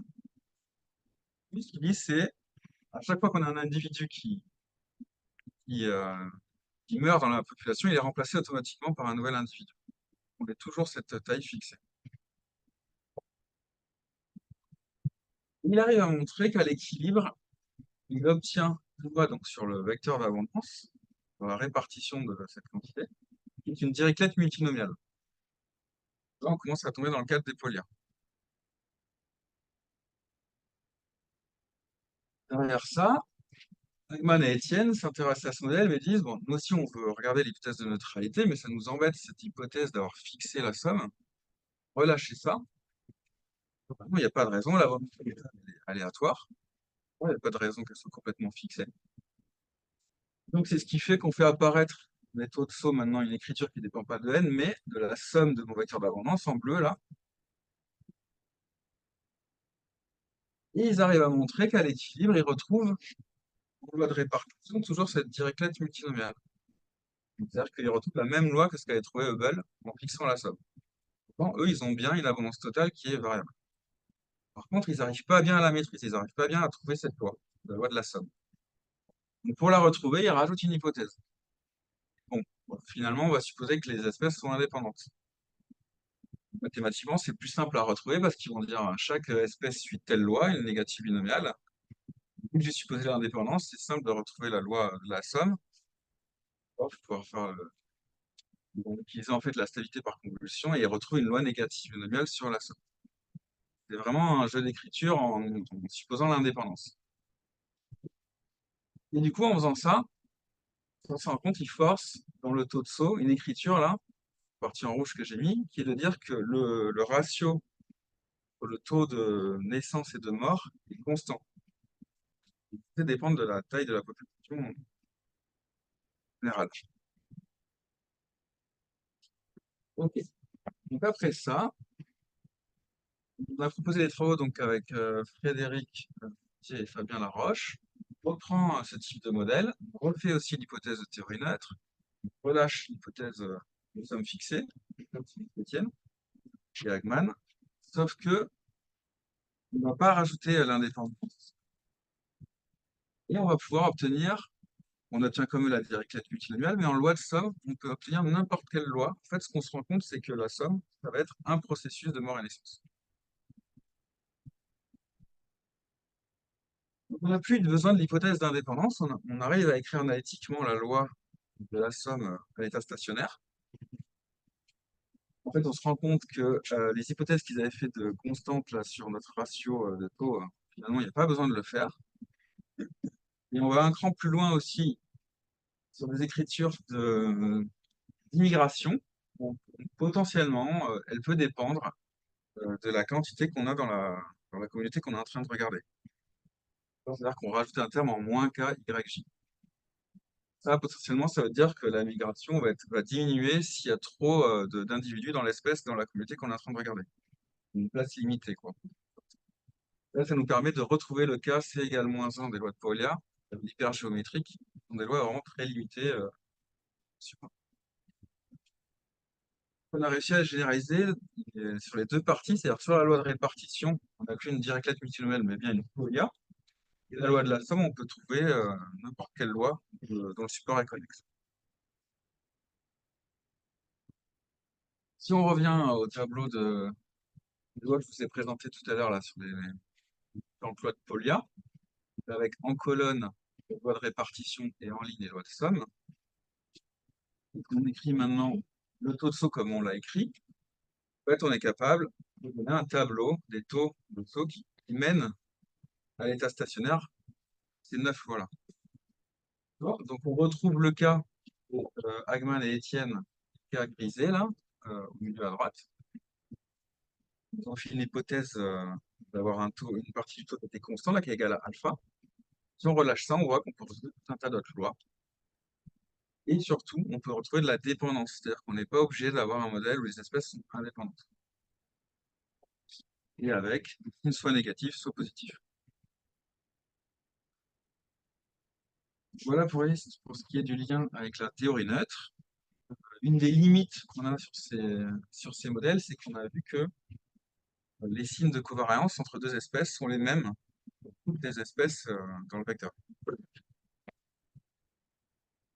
Si on veut relâcher un peu ça, on propose une famille plus générale.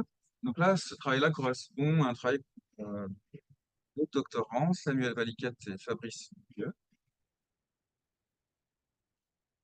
Et donc, dans ce travail, ce qu'on propose, c'est non plus d'avoir juste une loi de somme et une loi de répartition, mais d'avoir plusieurs lois de répartition successives. Là, dans cet exemple, on a deux groupes. Le premier niveau nous permet de répartir la partie sur le groupe 1, 2, 3 et le groupe 4, 5. Une fois qu'on est rentré dans le groupe 1, 2, 3, on a une deuxième loi qui nous permet de répartir entre 1, 2 et 3. La décomposition de la vraisemblance que je vous ai montré tout à l'heure fonctionne toujours. Elle se décompose ici selon tous les nœuds internes de notre arbre. Ça, c'est pratique au niveau estimation. On va pouvoir estimer chacune des polia que j'ai à chaque nœud interne séparément. On a un modèle qui est plus flexible parce qu'on a plus de paramètres. Et puis, en termes de structure de covariance, on a aussi une covariance plus flexible. À l'intérieur des groupes, on a les mêmes structures qu'on a vues tout à l'heure, c'est-à-dire toujours les mêmes signes pour tout le monde.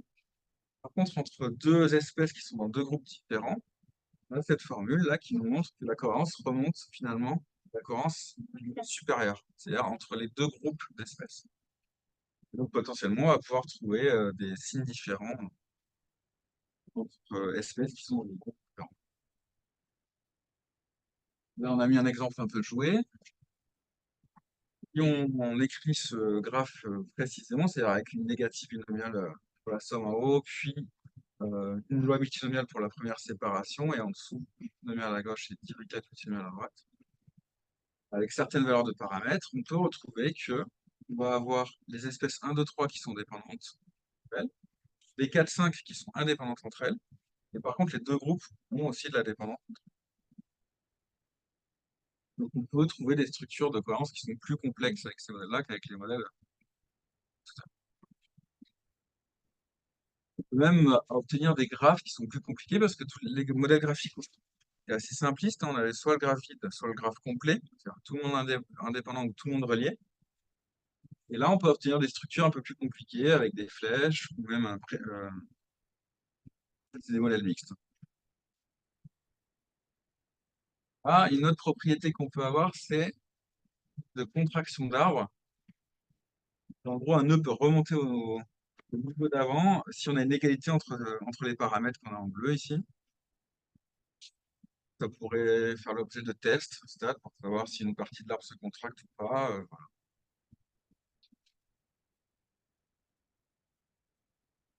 Ok, on va passer à la partie application. Alors, pour le jeu de données, ici, on s'intéresse sur des espèces de papillons. On a 17 espèces qui ont été collectées donc, en 59 à Lyon. On a 49 sites et 9 covariables. Donc, comme je vous ai dit, je ne vous ai pas parlé de covariables depuis le début. On peut rajouter l'effet de covarable dans ces modèles-là. On peut régresser l'abondance totale, on peut dépendre de covariables, et on peut aussi régresser sur la répartition.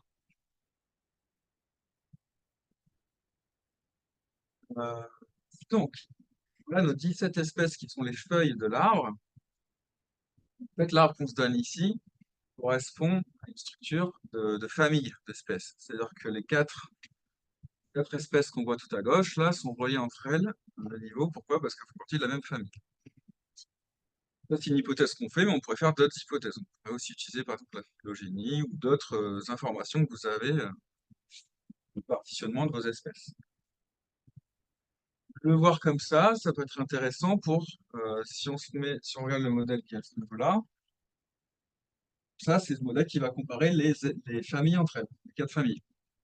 Si on regarde les paramètres qui sont estimés à cet endroit-là, ça va nous permettre de comparer les abondances des familles les unes par rapport aux autres. Dès qu'on va se placer à l'intérieur du dernier nœud, là, on va comparer dans une même famille les abondances des espèces.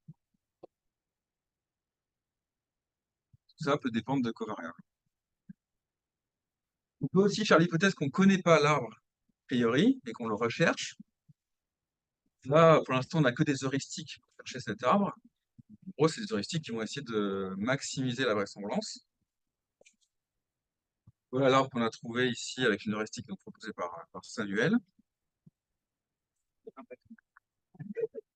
Et donc, ce qu'on voit si on regarde les matrices de corrélation de ces deux modèles, c'est que on voit que les structures d'arbres ont vraiment beaucoup d'impact sur ces structures-là. Là, celle de gauche, c'est le premier arbre que je vous ai montré, celle de droite, c'est le deuxième. Et donc, on obtient des structures vraiment complètement différentes qui sont vraiment très reliées à la structure d'arbre l'hypothèse d'arbre qu'on a mis derrière.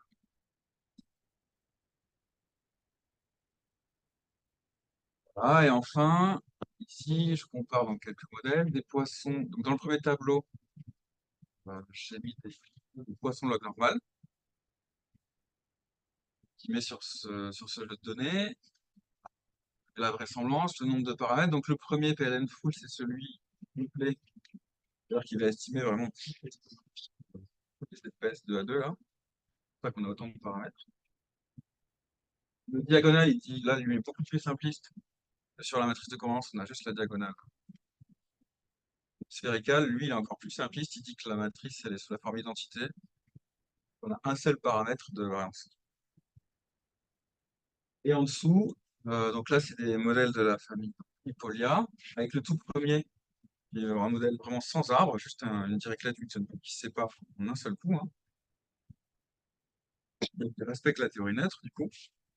Il n'y a que 19 paramètres et qui donnent, si vous regardez, des résultats donc en AIC ou BIC qui sont quand même comparables avec le meilleur qu'on a trouvé pour le poisson log normal. Et puis, si on commence à faire des hypothèses d'arbre, on peut améliorer le modèle avec un arbre connu et encore mieux avec un arbre qu'on a retrouvé. Ça, ici,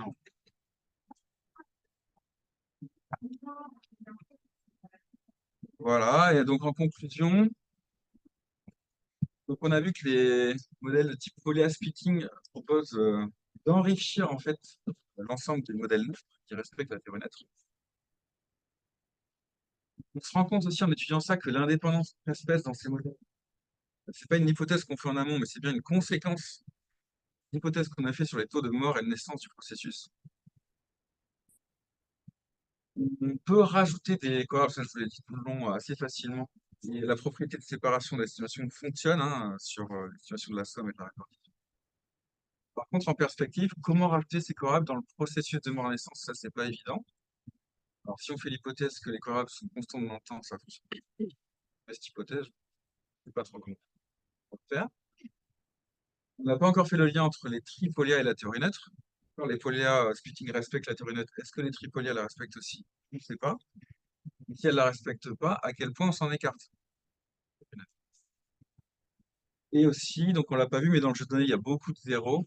Donc dans ces modèles, Fabrice pour réfléchir à ça, ça m'aide. Au moins améliorer le problème des zéros dans ce type de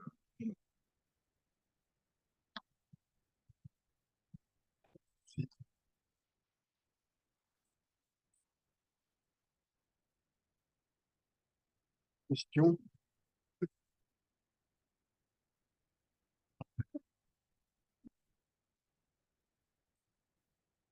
Non?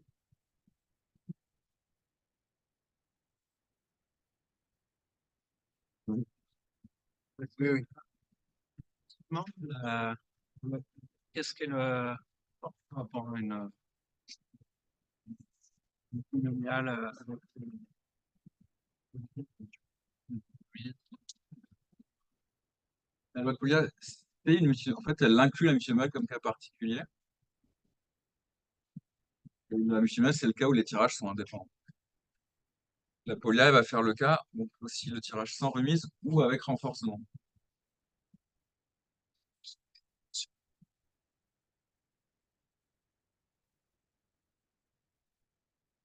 La loi de Pouliot, c'est une loi plus générale qui a un paramètre en plus, le paramètre C, qui permet d'inclure les trois cas, c'est-à-dire l'hypergéométrique, la multinomiale et la directlette multinomiale. Donc, en fait, la multinomiale, c'est une Pouliot particulière. C'est le cas où les tirages sont indépendants.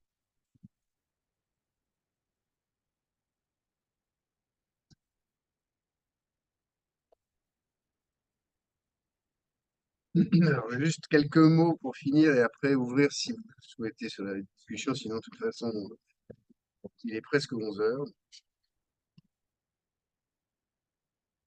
Euh, Donc, en fait, ce qu'on a essayé de, enfin, ce qu'on a voulu montrer ici, les résultats du projet Gambas, ça, c'était évidemment important, de montrer qu'il y a différents outils et c'est, voilà, il ne faut pas forcément se cantonner à un seul outil. Chacun peut apporter quelque chose quand on a de la structure. Ça peut être intéressant de SCGLR, c'était finalement quand même un cadre des JSDM, d'une certaine manière assez, comme on connaît, hein, qui est adapté pour des variables de nature différente. Par Julien, vous avez eu l'idée de deux approches de facteurs déterministes ou aléatoires. Enfin, ces composantes qui étaient sur la partie fixe et sur la partie aléatoire, donc deux notions différentes. Que WebSDM et TPR vont en fait se baser sur une information, sur la prise en compte d'informations a priori qui étaient soit des réseaux trophiques, soit des réseaux de famille, voilà. Fabrice, par exemple, donc Fabrice Muccio, dont vous avez parlé, travaille sur la prise en compte de la phylogénie. Donc, il fait de la régression sur un arbre phylogénique, des espèces d'arbres tropicales du bassin du Congo. Le WebSDM et SCGLR reposent quand même sur des packages qui existent et donc ça peut être facilement applicable. Alors, j'ai pas dit que TPR c'était compliqué, hein, parce qu'en fait, faire une régression de poisson, faire une négative binomiale et tous les packages qui existent, il suffit juste de bien structurer les données. Et c'est en fait ça qu'il faudrait faire pour que ce soit utilisable. On pose un arbre, vous nous donnez enfin, on prend des données d'un trait et à la fin, on a fait tout ça automatiquement, c'est-à-dire juste, voilà. Mais la régression multinomiale existe dans des packages, la régression Dirichlet multinomiale existe. Donc en fait, ce qui est bien, c'est qu'on n'a rien fait, on n'a rien à faire à ce niveau-là. Donc ça, c'est pas mal. Par contre, et ça, je pense que c'est un point qui est problématique, et je pense que c'est le problème des zéros. Donc Jean en a juste parlé, mais et toi aussi, c'est un problème qui est récurrent et qui pose une question aussi, c'est qu'est-ce que ça veut dire un vecteur de zéro multivarié? On a pensé faire pour une espèce, dire il y a un zéro inflated ou des trucs comme ça. Mais quand on a un vecteur, et il peut y avoir par exemple toute une partie qui est nulle, conjointement, c'est pas la même chose d'avoir des zéros indépendants. Donc il y a bien un problème de multivarié. Euh, les problèmes de surdispersion d'événements extrêmes, ces données de comptage. Donc Jean, on n'en a pas fait trop mention ici, mais au départ, mon idée, c'est d'utiliser un jeu de données unique, celui que Sarah a présenté, quelles que soient les méthodes. Et alors, j'en étais pas trop pour, parce que justement, dans le données d'ADN, la somme n'a pas de sens. Alors moi, j'avais dit, bon, c'est pas grave, on va le passer sous le tapis, c'est pas grave, on le savait, mais, etc., etc. Alors, Jean n'était pas du tout d'accord. Et puis finalement, il nous manquait des codes et du temps. Donc, on a refait ce. Voilà. Mais finalement, qu'est-ce qui est fait dans les méthodes parce que c'est appliqué aussi en prenant de la poisson log normale. En fait, ils mettent un offset. Et cet offset, qu'est-ce que c'est? C'est la somme de toutes les espèces. C'est-à-dire que derrière, ils ne sont pas en train de travailler sur le comptage. Ils sont en train, d'une certaine manière, de travailler sur des proportions. Et ça, c'est un vrai problème. C'est que nous, on a un problème de. Qu'est-ce que ça veut dire à ce moment-là, l'offset? On a des espèces, on veut l'abondance de ces espèces, puis à la fin, on prend leur somme et on dit, ben, ça, on la connaît. Voilà. Ça, c'est pas très clair.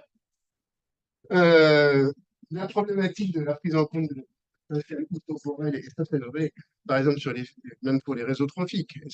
Comment faire pour que ces réseaux évoluent dans le temps, par exemple? Ou est-ce que s'il y a des hommes, est-ce qu'ils peuvent venir casser des liens au cours du temps? Je ne sais pas. Et puis, je pense aussi qu'il y a ce qui est intéressant dans l'approche TPR, c'est ce lien avec la théorie neutre. Et de mettre, donc on pourrait très bien imaginer que si on arrive à le montrer, ce qu'il peut faire, que sur un arbre, on a aussi un lien avec une théorie neutre quelconque ou un mélange de théories neutres. C'est vrai à chaque nœud, mais c'est pas vrai globalement. On peut avoir des structures de dépendance, on peut extraire des structures de dépendance qui deviennent un peu plus complexes avec l'arbre. Et finalement, est-ce que ça ne pourrait pas servir de modèle nul aussi, comparé à des mots où on dit, ben non, ces deux espèces sont en interaction. Ben non, c'est pas vrai. Le modèle neutre, nul, neutre peut faire aussi cette corrélation. Et donc, exactement comme la théorie neutre est utilisée comme modèle nul, ça pourrait être intéressant de poursuivre, si on y arrive. Voilà, ça, c'était. Donc, moi, j'ai pas beaucoup parlé. Je voulais remercier tous trois des niveaux qui avaient fait tout le travail. Et puis maintenant, voilà, c'est à vous de parler, des questions. Et voilà.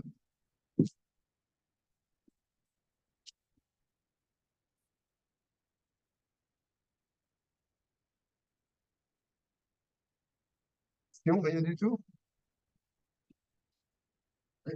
Vous avez travaillé sur les mêmes jeux de données, je me demandais, j'ai pas réussi à voir si vous aviez vraiment eu les mêmes résultats ou si du coup, méthode web SDM et SCGLR, vous aviez eu quelque chose où l'une méthode permettait de trouver quelque chose et l'autre autre chose, ou vous faites concrètement, c'était tellement fort les résultats que vous avez trouvé la même chose?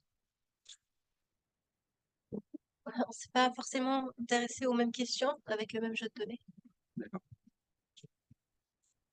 Tu veux rajouter quelque chose? Après, ouais, il y avait deux, trois trucs qui ressortaient un peu, notamment au niveau des différents thèmes qui sont ressortis. Quand on a tes bar plots, les différentes couleurs, on voit que les thèmes qui ont le plus d'influence, c'est les mêmes qui sont ressortis chez moi. C'est le seul truc que j'avais vu, ouais, qui semble. Ok.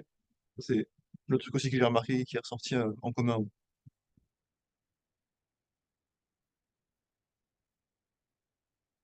Oh, vas-y. C'est juste pour signaler qu'il y a peut-être des questions dans le chat. Ah, c'est vrai. Attendez. C'est pas moi qui. C'est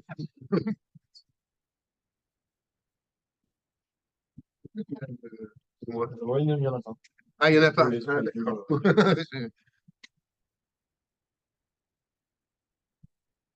Une question un peu naïve sur la collecte. Comment ça se passe, la collecte des données pour arriver à votre jeu de données?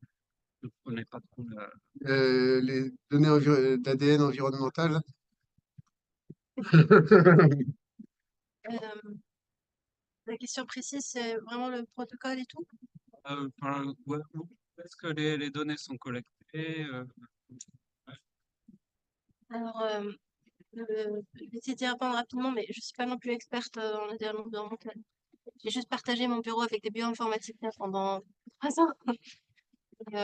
Pour l'observateur urgent, il y a différentes placettes permanentes qui sont positionnées à différents niveaux d'altitude, donc ce qu'on appelle des gradients altitudinaux.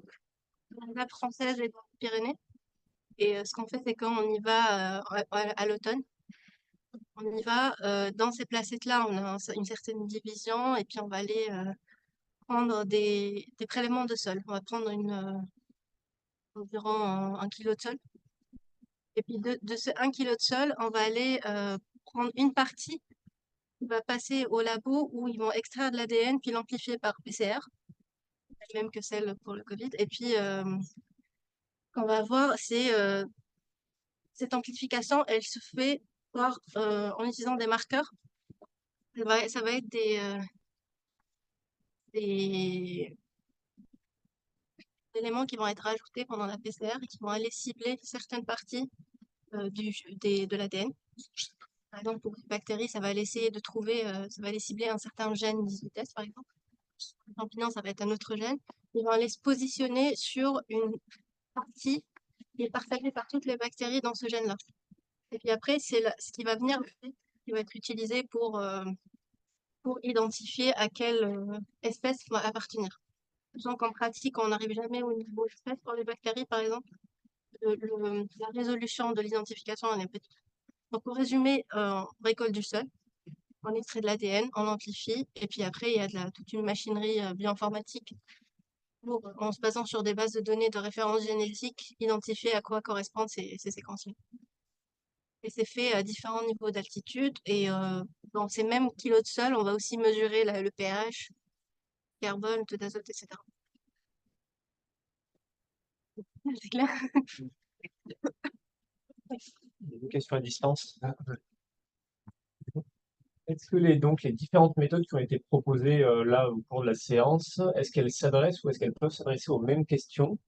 Et si oui, est-ce qu'on arrive au même résultat? Ah, ça rejoint un peu la même. En fait, je pense enfin, non, elles vont pas répondre aux questions. Et Et je pense que sinon, elles sont complémentaires pour, voilà, je veux dire, après, pour avoir, par exemple, le réseau trophique, ben, j'avais posé la question parce que moi, je travaille plutôt sur des espèces forestières et je voyais pas ce que je pouvais mettre comme réseau trophique. La phylogénie, je voyais, etc. Donc, je pense qu'il y a des cas où on peut appliquer telle méthode, des fois, on peut pas les autres. Et ensuite, je pense que, par exemple, l'approche SCGLR permet vraiment d'aller faire des analyses pour comprendre les liens qui existent, les grands liens qui existent entre les phylogènes. C'est une question. Si j'ai donc si je veux appliquer le web SDM typiquement sur le actuellement, j'ai besoin de quoi comme type de données et comment ça gère l'hétérogénéité? Est-ce qu'il faut absolument la présence absence? Est-ce qu'il faut avec des présences? Est-ce que pas forcément les mêmes données, à part peut-être dans un groupe comme hors champ, on n'a pas forcément les mêmes. Euh, Dans l'implémentation, ça doit être le même absence quand sur le cadre théorique en soi, ça peut être différent d'une nature. Parce que ça se passe pas mal sur les SEM. Et dans les SEM, on peut avoir des variables de différentes natures. Donc, je pense qu'en théorie, on peut le faire. Mais dans l'implémentation du package tel que c'est fait, ça a été pensé pour les espèces dans une communauté qui ont été échantillonnées par les mêmes protocoles. D'accord que en fonction de la taille du réseau trophique, on va comparer peut-être à la fois des plantes et des animaux, et donc ça va être différent les mesures d'abondance. En théorie, ça devrait être. Ouais, merci pour les présentations et puis l'effort fait pour rendre accessible le travail. Une question sur où se placent les outils que vous avez développés par rapport à d'autres packages dans R sur les JSDM tels SP Occupancy ou c'est comment, HMC. Je pense que, par exemple, si on prend HMC, il va y avoir plus de aussi, il y a des choses qui vont pouvoir modéliser la phylogénie, prendre en compte la phylogénie, si je me trompe pas, au travers des effets, en modélisant les effets fixes avec une structure de dépendance. Il y a, par contre, je ne suis pas sûr qu'il fasse de la régularisation. Ensuite, les modèles à facteurs, bah, par exemple, il y a CGLR le fait, mais je parle des modèles à facteurs fixes sur les fixes, il n'y en a pas, je ne connais pas. Ou alors, on va faire de la CP a priori, puis on va utiliser ces composantes-là. Pour les modèles sur les facteurs, sur les structures de dépendance, là, il y a d'autres packages qui existent, soit pour des données de comptage, là, je pense à PLN modèle, mais donc, il y a aussi les SCGLR. Je pense que dans le HSMC, ils vont aussi régulariser par des facteurs à un moment et je pense qu'ils doivent donner le nombre de facteurs. Enfin, il va y avoir des arguments qui permettent de. Donc il y a beaucoup de liens, je pense qu'il y a beaucoup d'outils qui existent maintenant euh, dans la communauté et dans R sur ces modèles de distribution. Je voulais rajouter un petit mot sur la régularisation. Il y a deux types de méthodes de régularisation. Vous avez les régularisations à la ridge ou à l'assaut par pénalisation sur le vecteur des coefficients. Et les régularisations que nous, on a proposées, qui sont par composante, de type PLS, en fait. L'air de rien, ceux qui connaissent PLS. Donc, ça régularise d'une façon particulière parce que ça vous donne des directions prédictives en même temps, hein, mais ça régularise. Et là, je rejoins la question qui était posée tout à l'heure. Monsieur qui était là. Oui. Euh, Ça régularise d'autant plus qu'on prend peu de composantes et au fur et à mesure que vous rajoutez des composantes, ça régularise moins. C'est-à-dire qu'au fur et à mesure que vous rajoutez des composantes, la contrainte diminue. Donc ça vous permet de régler votre régularisation.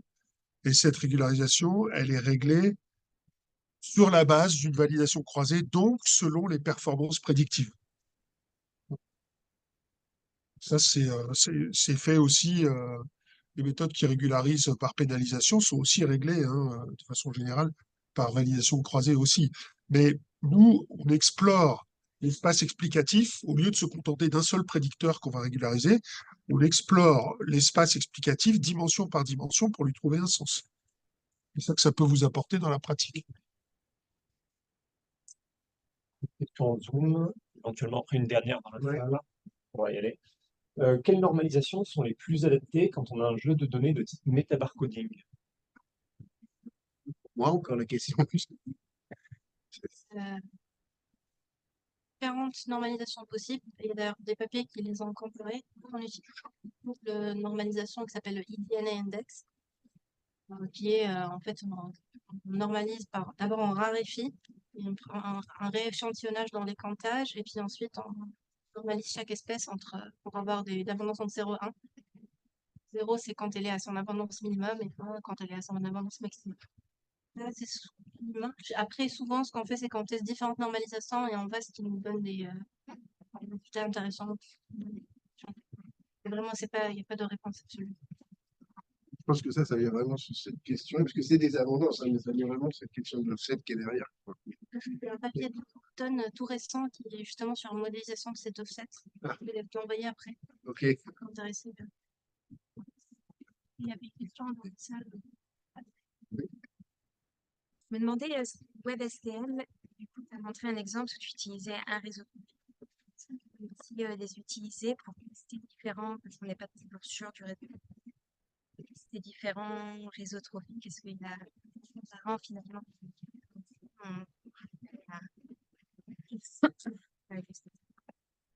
c'est pas conseillé. C'est faisable. Après, ça dépend ce que tu préfères. Parce que là, l'idée, c'est de voir comment les interactions vont influencer la distribution. Si c'est de tester différents réseaux et de voir qu'est-ce qui explique au mieux les patrons de distribution qu'on voit, ok. Mais si c'est pour savoir lequel des réseaux est plus correct, là, c'est pas exactement ce qu'on cherche à faire. Nous, on s'intéresse à l'impact de l'interaction trophique sur la distribution. C'est pas inférer l'interaction trophique.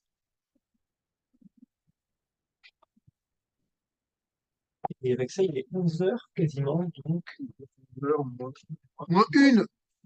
Parfait. Y aller. ceux qui n'ont pas récupéré leur badge, vous pouvez venir devant les récupérer. Pour ceux qui ne les trouveraient pas éventuellement, il y en a qui sont à l'accueil, qui sont rapatriés ici, donc vous les récupérez jusqu'à...